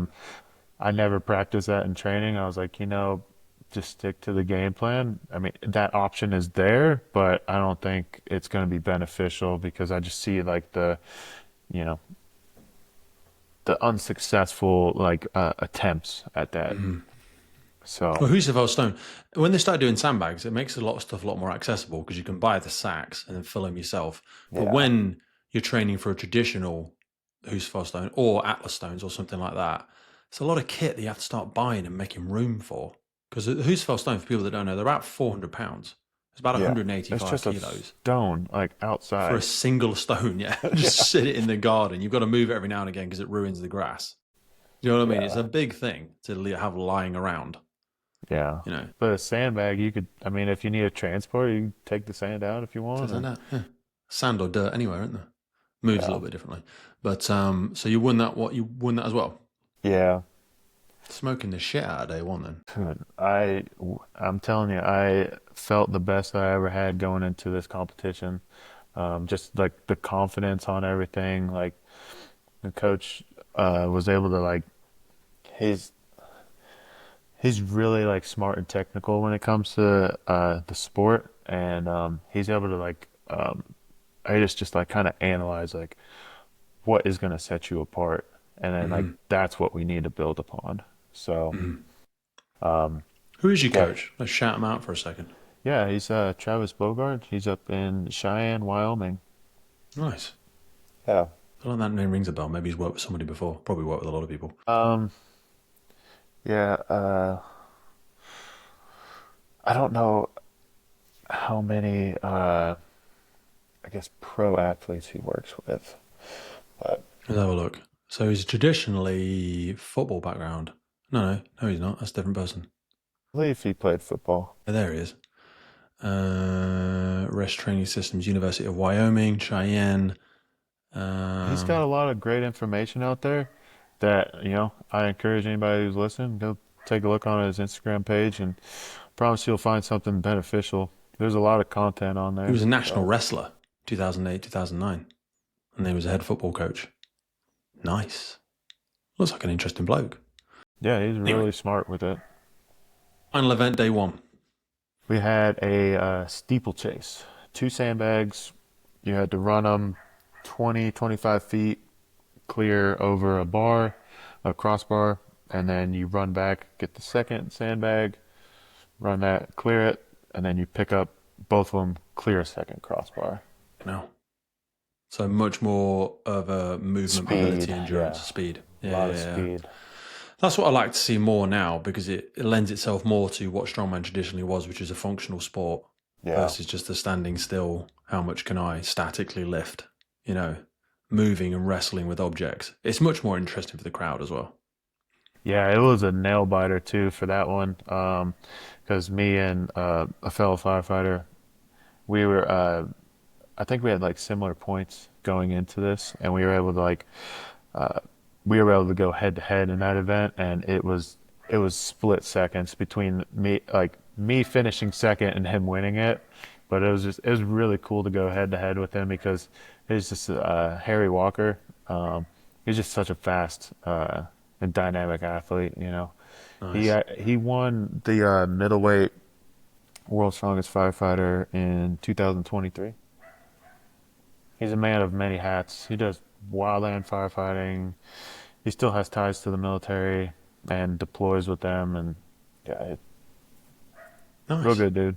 So Sounds it was like an cool. interesting It bloke. was cool going against him because he's a good athlete, and I So, wanted that opportunity to yeah, be like, let me see if I it's that can beat rising you. tide raises all the ships. You want somebody that Yeah, pushes you, 100%. yeah, So, who you were in the lead day one, or yeah. I was able to finish day one in first place. Yeah. nice?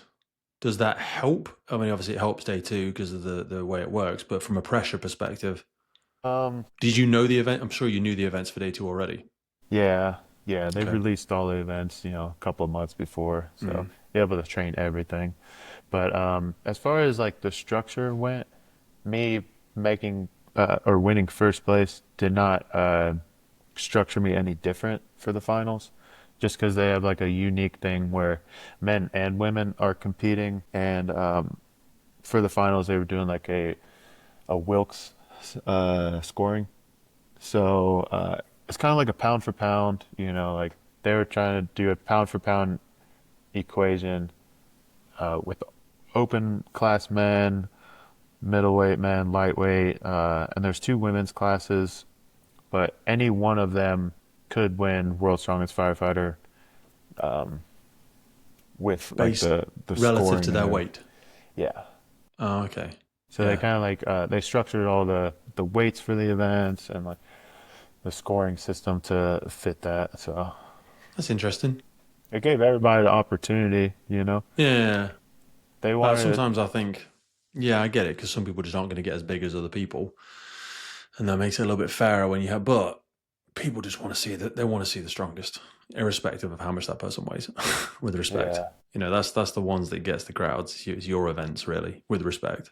It's probably more impressive to see a woman do it Oh, because of absolutely. how much more difficult it is for the opposite sex. Total transparency. Um, Just the but genetic makeup, like there's really strong women out there. And who knows, maybe next year a woman will win World's Strongest Firefighter. They're trying to make it like inclusive as to like regardless of gender, like yeah, anybody could win it, like regardless of like weight or gender, like you can win the title. yeah, And it goes back to like you call 911, you don't know who you're getting at. Come on, like you don't know who's going to walk through the door. It could be hmm any one of those. yeah, Any one of those demographics who walk through the door and they need to be strong. 100%. Absolutely agree. End of day one, you're still holding the title. What was the events for day two? We had an axle with tires on the end of it, and Hmm. there was a clean and then press for reps. So you didn't have to bring the axle bar down to the ground. If you could Mm, just hold it here, you could that's just nice. Because do as cleaning an many reps. axle, for people that don't know, it's like the size of a Coke can. They're really, you can't get a grip around the damn things. Lifting them takes so much energy. Yeah, and traditionally people do like a over under Yeah, because like trying to grip it both hands over is just yeah. it's so So you get halfway up the shoulder or the chest, and you've got to make a transition at some point to get in yeah. that press position, and that can be really difficult if you haven't practiced it. What was the weight Yeah. on that? So I had 275 pounds and that one was as many reps as you could do in a minute. And one thing my coach told me, he's like, "You're not dropping that thing." He's like, "I don't care. You're gonna hold it and you're just gonna finish out that minute." And it was one of the most like mentally and like physically challenging things I had to do was like just hold it in this position regardless if I could get Because a you can't rep or breathe. not. Yeah. No. When the And thing's on your you're chest. so fatigued up here too, like lats, Yeah. shoulders, everything. And but that carried over to that event so well where I didn't drop it at all. And I I'm was able to surprised they just had that in as well as a log press on day one. Because that's two overheads. yeah, I mean it's 2 different days, but Yeah. But if you shit at overhead, it's and they're also both freestanding. They didn't like have like, when you've seen like the overhead presses with fridges or, quad bikes or a pump or something like that, where it is, yes, it's an overhead event, but you're moving on an axle. So it's a slightly different, dynamics of it. But anyway, yeah. axle, yeah, it's bloody difficult left for anybody. I think there's a lot more technique involved. Well, I don't know, probably as much with a log It's because you usually hold a log in a different position than people that don't know. yeah, Axel is probably traditionally closer to like an Olympic style, like Hmm. Once clean you've and got it up there, press. So, what do you say? once you've got it up there, it's easy. Yeah, it's more like an Olympic press, but it's just a Yeah. pig to clean it to your shoulders. It just doesn't move very nicely. Yeah, and if since it was on those big tires, if you drop that Mm. thing, it was bouncing like three You'll feet hit you in off the the face. ground, Yeah, and it would like move. It would bounce really high and like move, and I saw it, and it was like, oh my gosh, like don't drop that thing. yeah.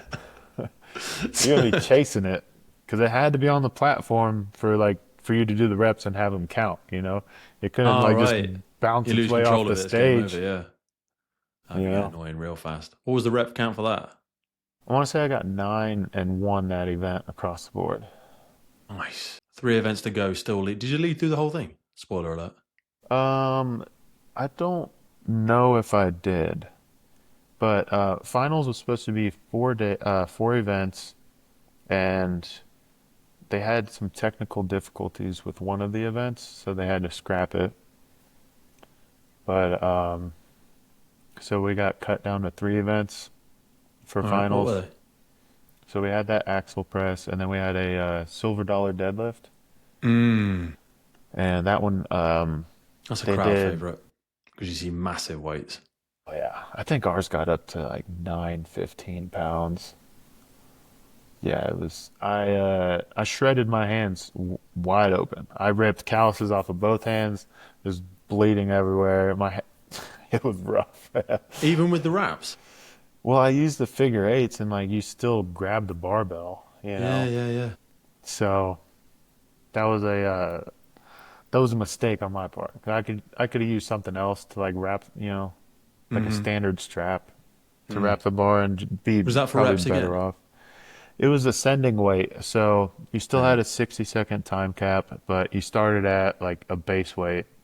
It was like 500 or 550 or something like that. And then every round they added weight onto the bar. So it made like 90-pound jumps. And then you got to the final weight, so it was like 915, and then as many as you could do at that high weight. So it was when did you crank out? on the last weight I got two.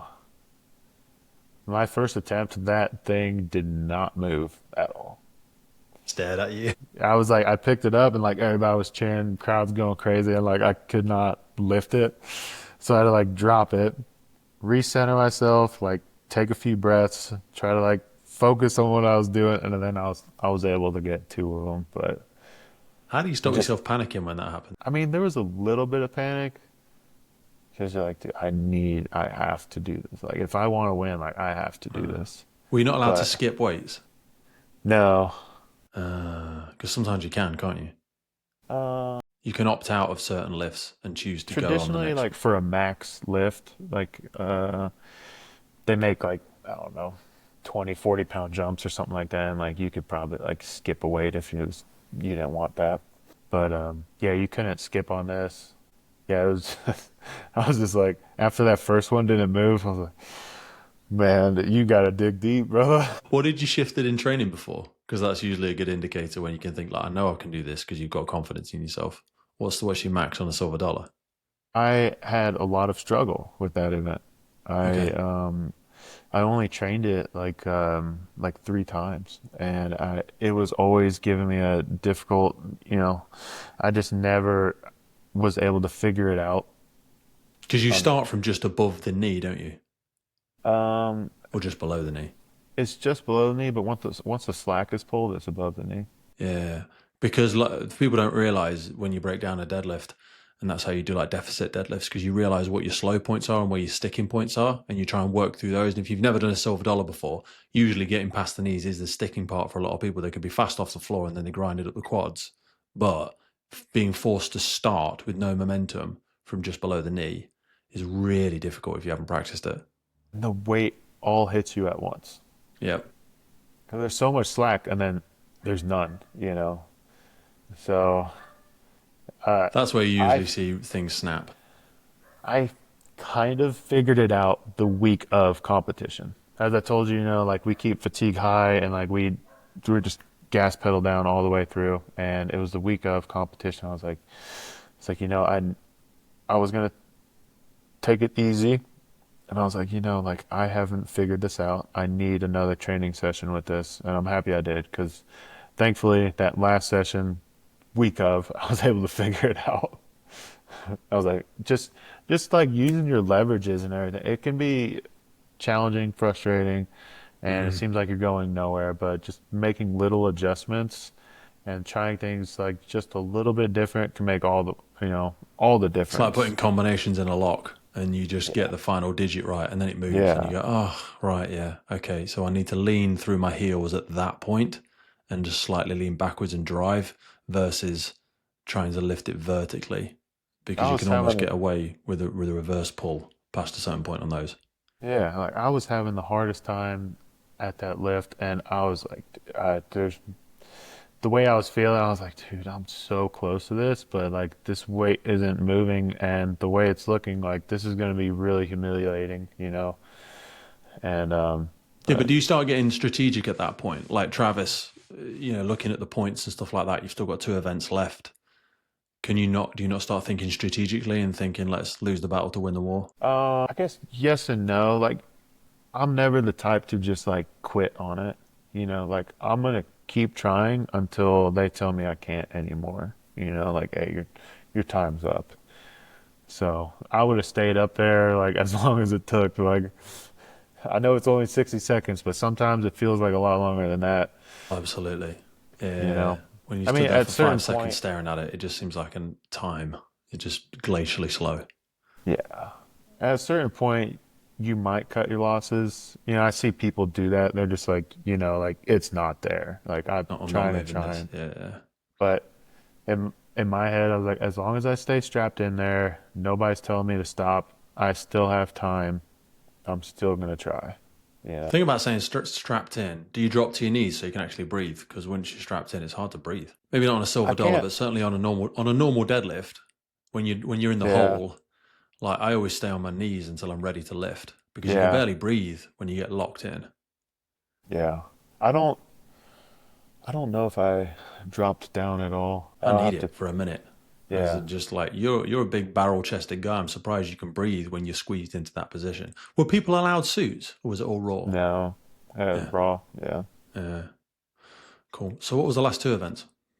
So we were supposed to go into a hoist lift. It was a like a rope pull. It was it hasn't been seen since like I want to say it's like 1970s World's Strongest Man, somewhere in that era. But it was a vertical rope pull, so you pull from this way instead of like out in front of you. Mm-hmm. And yeah, unfortunately, they had some technical difficulties with that, so they had to scrap it. And then the event that ended up being the final event was a hydrant loading race. Mm-hmm. So Variation on the Atlas stones. yeah, exactly. That's where I was going. It really similar to like an Atlas Stone run, but you had say five hydrants, and I don't know if you've ever picked one up, but they are really awkward, really unique, and like just your hand placements and like trying to figure out a hydrant is like it's really like technically like challenging. You're like, how in the world? Because the weight is all like all over the place. Like it's either really Mm. bottom heavy or really top heavy because it's all like cast iron, and a Yeah. hydrant is usually hollow on the inside to allow for water to come through. So But no, you're right. With a stone, like you see, you can grip it and then almost lean back on it, and it'll purchase itself up. But with those hydrant lifts, it looks like it would suggest it wants you to lift it halfway up, just before the lugs come out, just before the inserts come out. But that's almost too high because you won't get it on the platform for some people. So you yeah, need to go hand under. But right. then you're tipping the weight, aren't you? And it just Yeah, becomes a. Does it have to stand erect on the it had to platform? stand all the way up.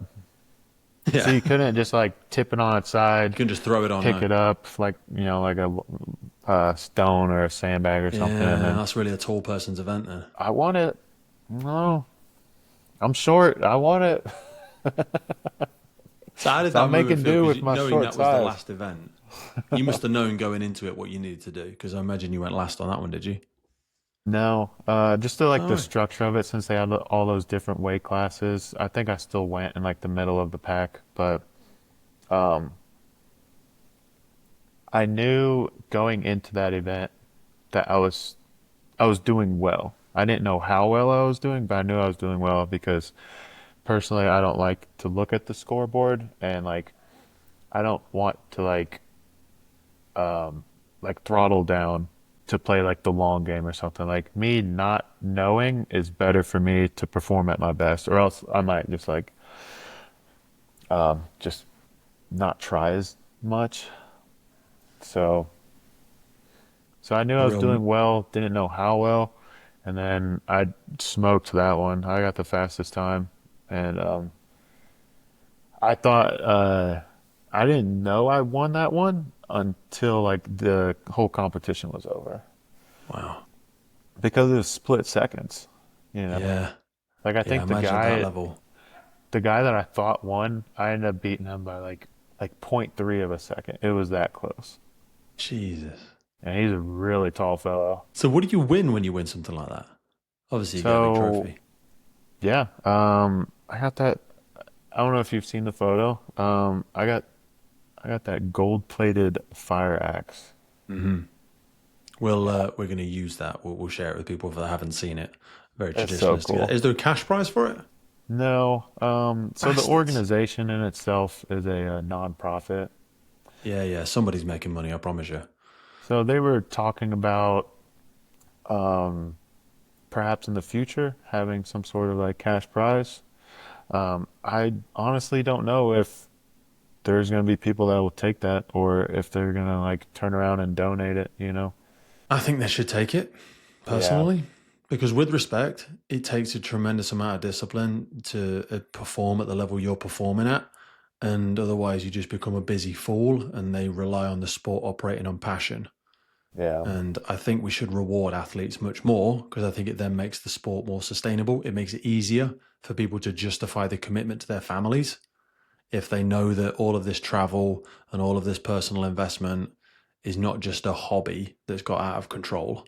You know, it is actually going to provide us with some life support and all that sort of stuff as well. Dog's back in the game. Yeah. He's good. He's good. We'll wrap it up soon. I want to be respectful of your time. So this is one thing I wanted to ask you. 10 exercises. So someone comes to you, desert island training.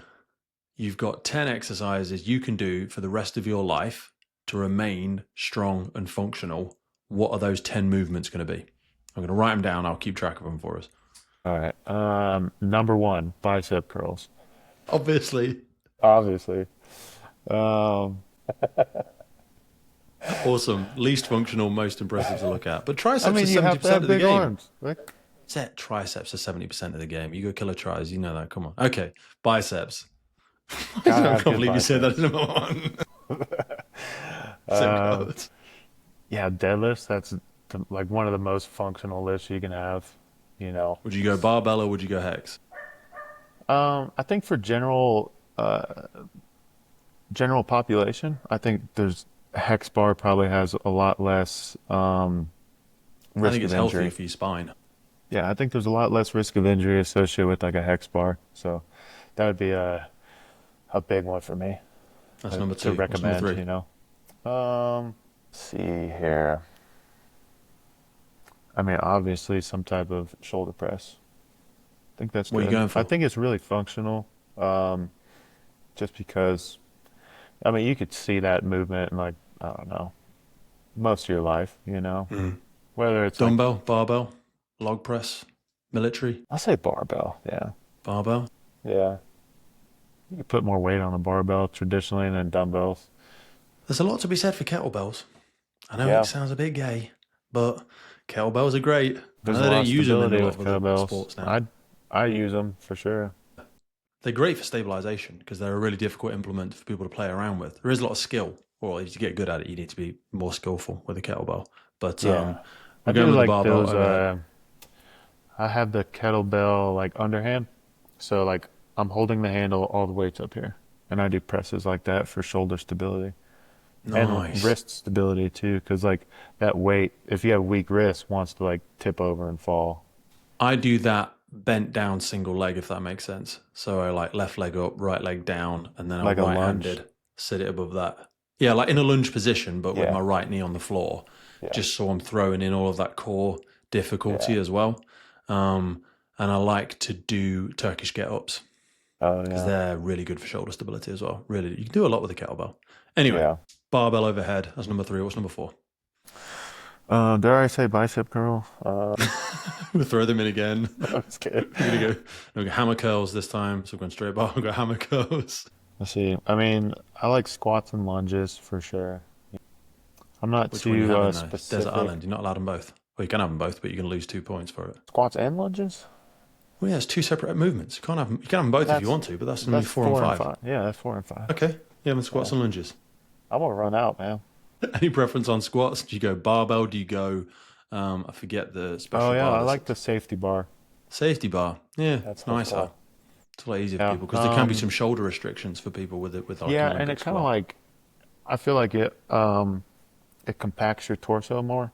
Mm-hmm. So it's like you get less like I think it's easier to like understand and like it kind of forces you into the position you need to be, you know, Yeah. for a better Because I think people squat that have got and a bit like of core rounded shoulder engagement. typically struggle with getting into a squat position anyway. It just a lot of people say it just hurts their traps because they're not balancing it very well. But they Yeah, will and get like there. But if you bring your chest up, then you're not able to compact your abdomen, and then it hmm leads to like form deficiencies and like potential like injury. So, All right, we've got bicep curls, deadlift, we've got barbell overhead, we've got squats, we've got lunges. You got 5 left. You're halfway. well, since it's an island, I think you need to play with some sand. Okay, that's a good shout. You get a heavy bag, and you Yeah, can fill it with sand and do whatever you want with it. yeah. And there's so much, like, just a sandbag. Yeah, you could do a lot with that. I mean, you could do a lot of different, like, movement patterns Yeah, and pretty beautiful functional. piece of kit. 4 left. For left. You've done nothing with your triceps other than overhead press so far, but that's fine. All we've got is lunges. Would you think sled drags? You've got nothing. I mean, you've got some functional-ish movements in there. We're doing 0 cardio so far, but that's fine. You just move weights faster. Okay, sorry. Take less rest.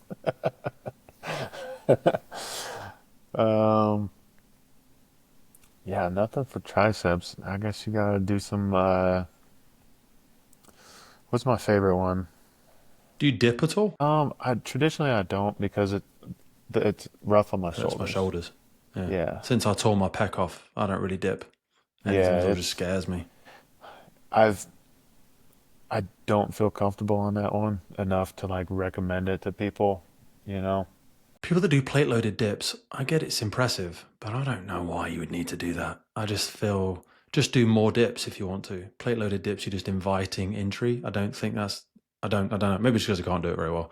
But I don't Yeah. think you should be doing it. I think it's gonna hurt at some point. Um, I'll give you a couple. All right. I think pull-ups are very underrated. I think Mm-hmm. push-ups are underrated as well. Mm-hmm. I would say recommend both of those. Um, and tons of variation with both of those target different I love muscles that you and haven't put target bench your press in. triceps. Yeah, I Bench mean, press is on the list. yeah, I only do dumbbell presses for chest now. I don't do bench press. A, yeah, because I tore my pec off doing it, and B, I'm not sure it's just good for the shoulders long term. I don't think it is. I don't think it's a very natural movement. I think we want to come in at the top. Naturally, it's how the shoulders and the arms like to move.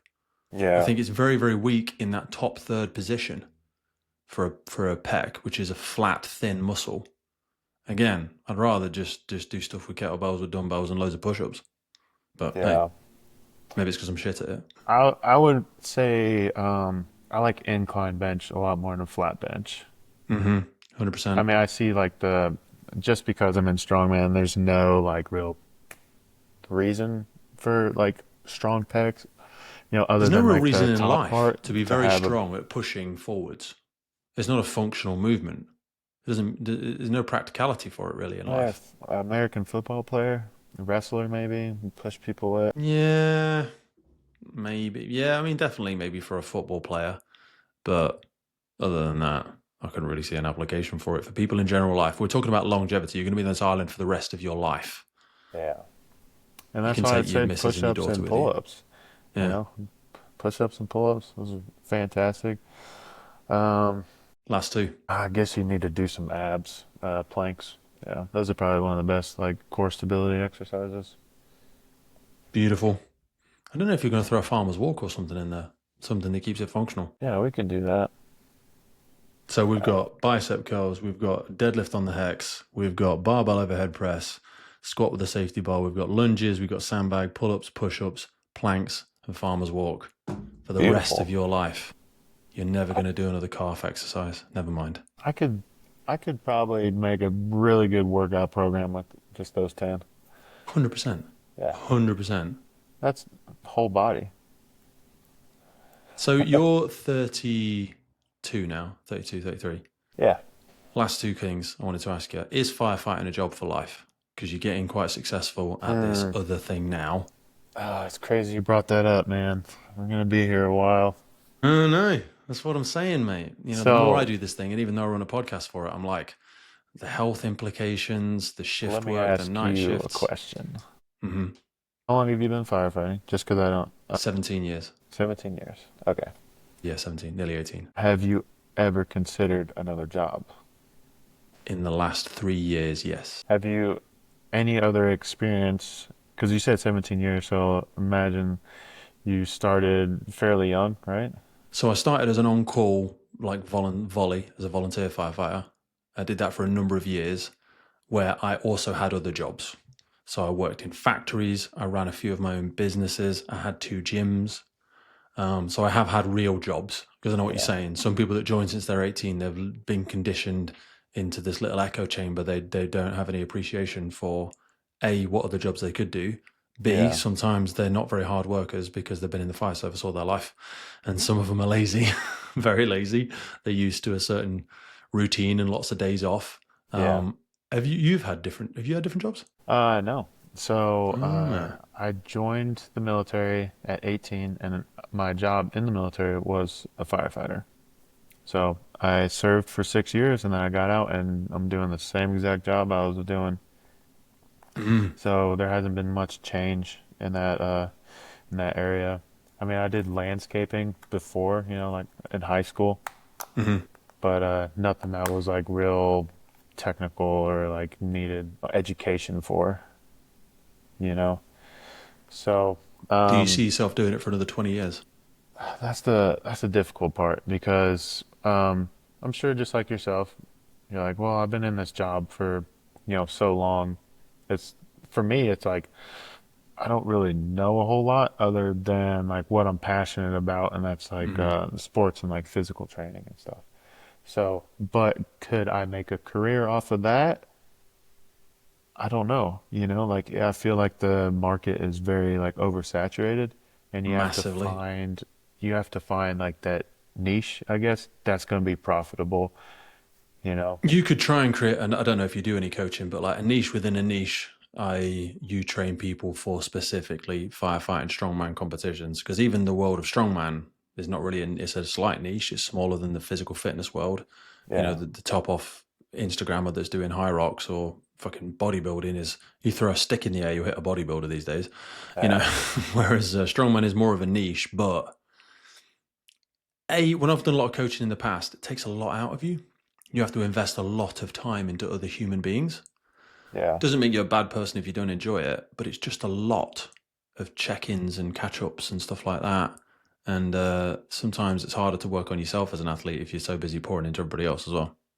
I do see that. Um, yeah, I'm kind of just I'm not making any like career decisions at this point in time. But the thought has crossed my mind like, I'm 32. I Do I want to do this another 20 years? Will I be happy doing it another 20 years? Am I missing out on something that I maybe would much rather enjoy? But you just kind of get stuck in the routine and, like it's, it's scary trying to like just up and Hmm. quit, like and try And plus, something in the new. fire service, you don't tend to pick up a lot of qualifications that will serve you in other industries. Yeah, a lot of it's fire related. It's a lot of fire related. No one's going to be as interested that you're a fire inspector, you're a tactical ventilation instructor, you're a rope instructor. You're okay. That doesn't really help us in business. You can go coach people in leadership and tactical decision making and how to make decisions in high pressure environments. Yeah, okay, you could be a speaker. I mean, you could obviously run your own gym, but again, do you want to do that?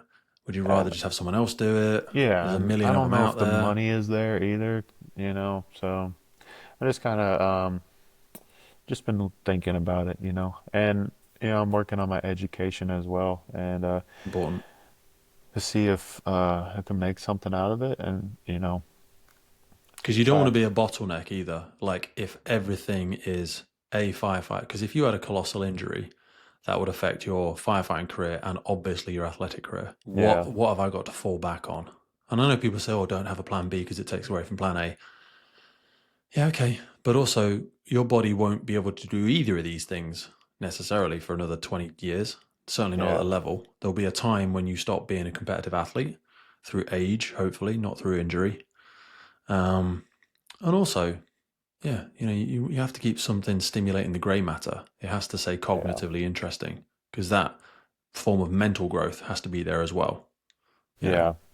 it's difficult. I mean, you just have that idle time in between calls and stuff, and like some days are slower than others, but you're just like, you know, um, just start to think, maybe what Hmm. else could you be doing? A You thousand know, percent. I think about that all the time. And the more and I travel around this stuff and speak to a lot of people in the sector, a lot of people that sponsor us or partner with us, and they go, "Oh, have you ever thought about this? Have you ever thought about that?" Doing some traveling and trying to promote this or use your position as an educator to help with this, and you go, "Yeah," but it's the security of the job as well. Yeah. It's like golden handcuffs. It's guaranteed for another 20 years. I don't think firefighting is going to go out of business.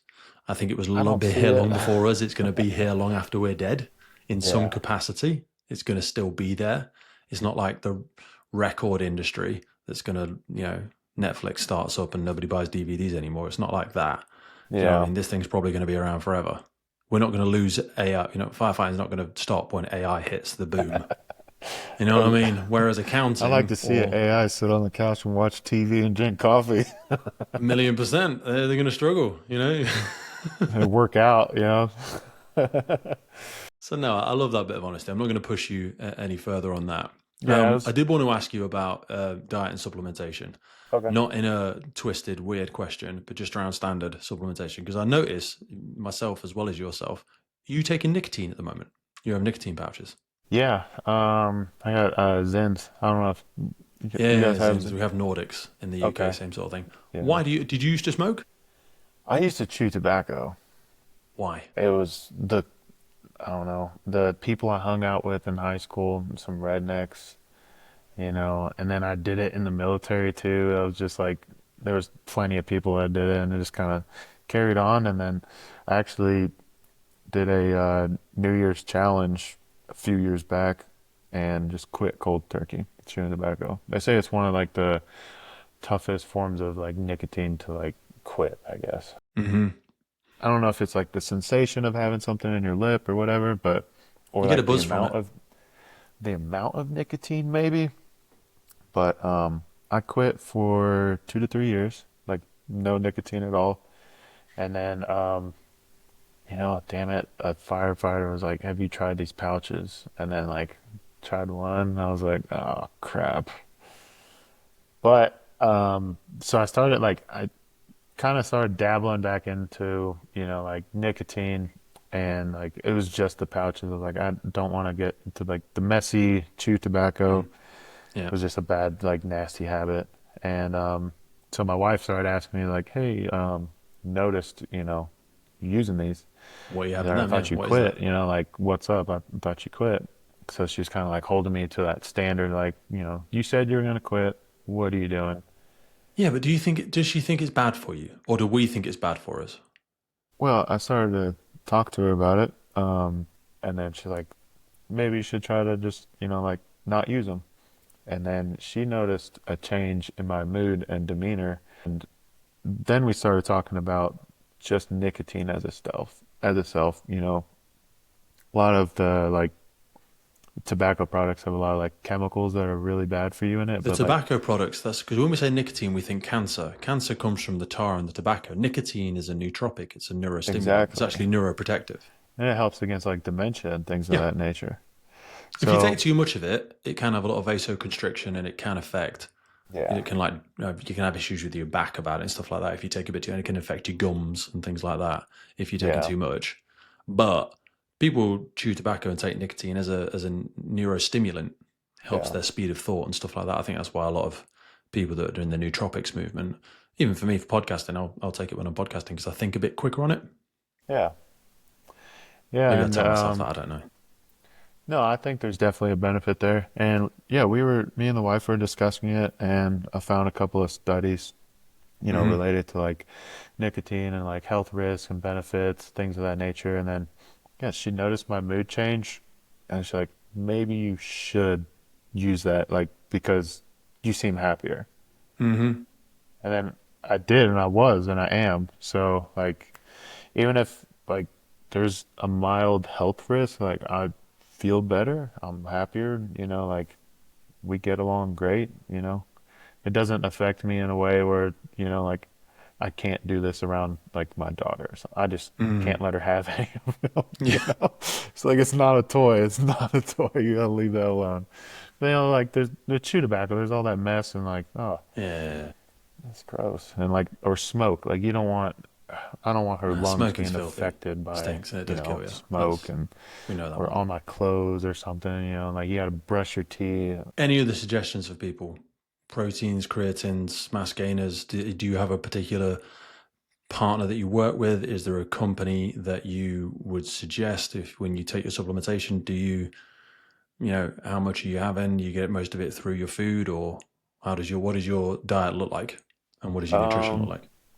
so my diet and nutrition is I try to stay away from processed foods as much as I can. I eat like really clean as far as like I don't eat a whole lot of vegetables, but I eat a lot of fruit. But minimal process, like I'm almost at like base ingredients, just like rice, beans, chicken, beef, steak, things like that. And I'm fine eating that simple, and I feel good eating that simple. And then like the fruit, I'll get like the natural sugars and stuff with that. That makes it taste better, you know. Do you count macros? Do you count your I intakes? do. I have a Okay. nutritionist that she does my macros for like performance based. So What are you supposed to be hitting? Off season, on season? What's the calories? What's the proteins? right now I'm at like 3,500 calories a day. Is that all? Doesn't seem like a lot, does it? No.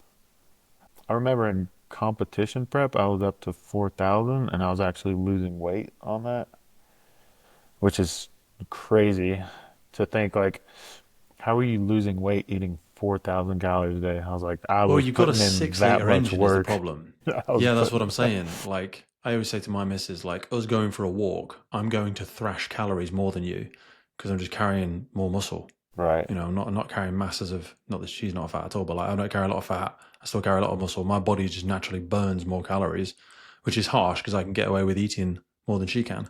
And it just is what it is. But I still hit probably 3,000 a day now, and I don't. I mean, I compete in like fitness stuff, but not strongman. I'm not trying to maintain weight. It just Yeah. seems to be where my body needs to sit around 3,000 at least. Yeah. Do you have goals for gaining weight, or you plan on staying in the 105s? I am at a body weight where I can afford to gain weight and still be able, like within a like a water cut. Mm-hmm.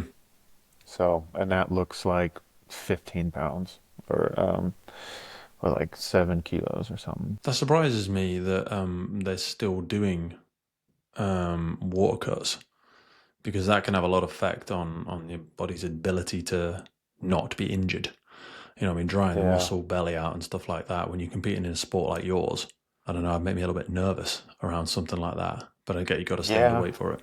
And I see it happen, especially at there's a world's level competition, OSG, Mm. and there's some very large individuals who walk around, 250 plus, and they cut down to the 230, and they have to lose, like 20 pounds of water, and then I see the performance diminish on like what they should be able to do on day one, but by day Mm. two they're fully hydrated and just Hmm. they kill it. So Do it's a they little weigh you give on the and day take. of then? What did you say? Do they weigh you on the day of competition? Yeah, the day before. Oh, okay. So people can do a little bit of rehydration, refeeding, refueling, Yeah. but it's But yeah, hard to that squeeze it all first in. day of competition, like you can notice in some people, they're just like, I thought you'd be able to do more, Mm. since you are a bigger person for this weight class. Yeah. But give it another day and they just destroy everybody. Yeah. Supplements, there's not a whole lot that I take. I take D3 vitamin. You can get from the sun, but I have a lot of tattoos, and they say that you don't absorb as much of it from. Hmm. And Melatonin then surface area. Yeah, your body won't get as much. yeah, and I think everybody in the UK should take a vitamin D supplement. We have barely any sun. a I think lot people of don't clouds out realize there. the detrimental effect it has on us. Yeah. Yeah, yeah, it So I does a take lot vitamin for D. you. The vitamin Hmm. D3. 100%. Margaret Thatcher famously used to get vitamin D injections. She was our first female prime minister. And because she was so busy in offices all the time, she would get vitamin D injections because it's a massive one for your mood and your general health. Yeah, I Do you not take anything take. for your joint health? Let's see. Do I? Oh, I take krill oil. Krill oil. and then I take a vitamin D complex, and I take I'm on some stuff to help with cholesterol. So it's like a red yeast rice.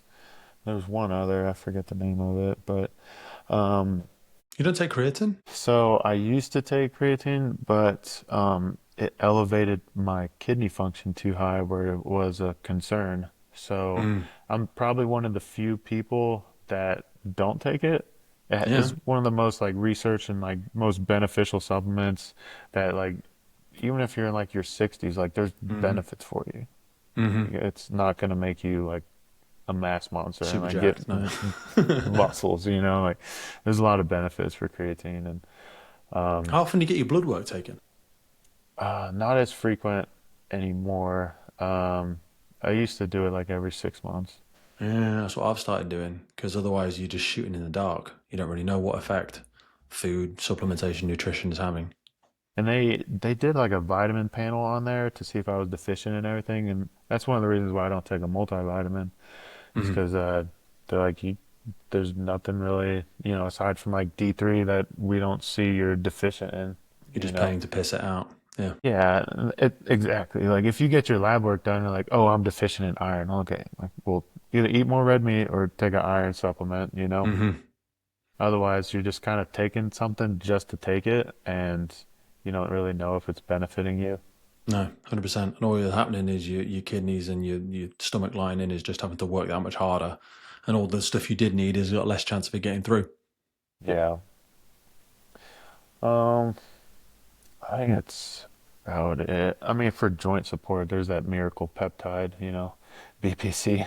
So, Yeah, BPC 157. Yeah, that's not yeah, made its way into the UK legally yet, but it's certainly something I'll look at when when it finally arrives.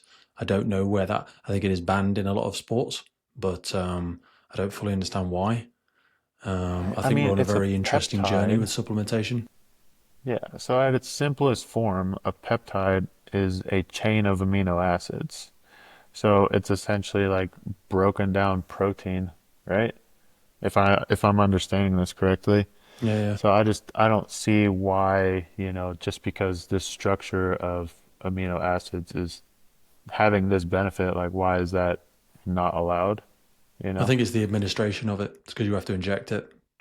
I think Hey, that's the big thing that, they have an although we're oral. doing a lot of IV stuff now, so our comfort with injection as a method of administration, which is ironically much cleaner anyway, aside from the infection, if you know what I mean. Like you try and put stuff through your stomach, most of it won't get through anyway.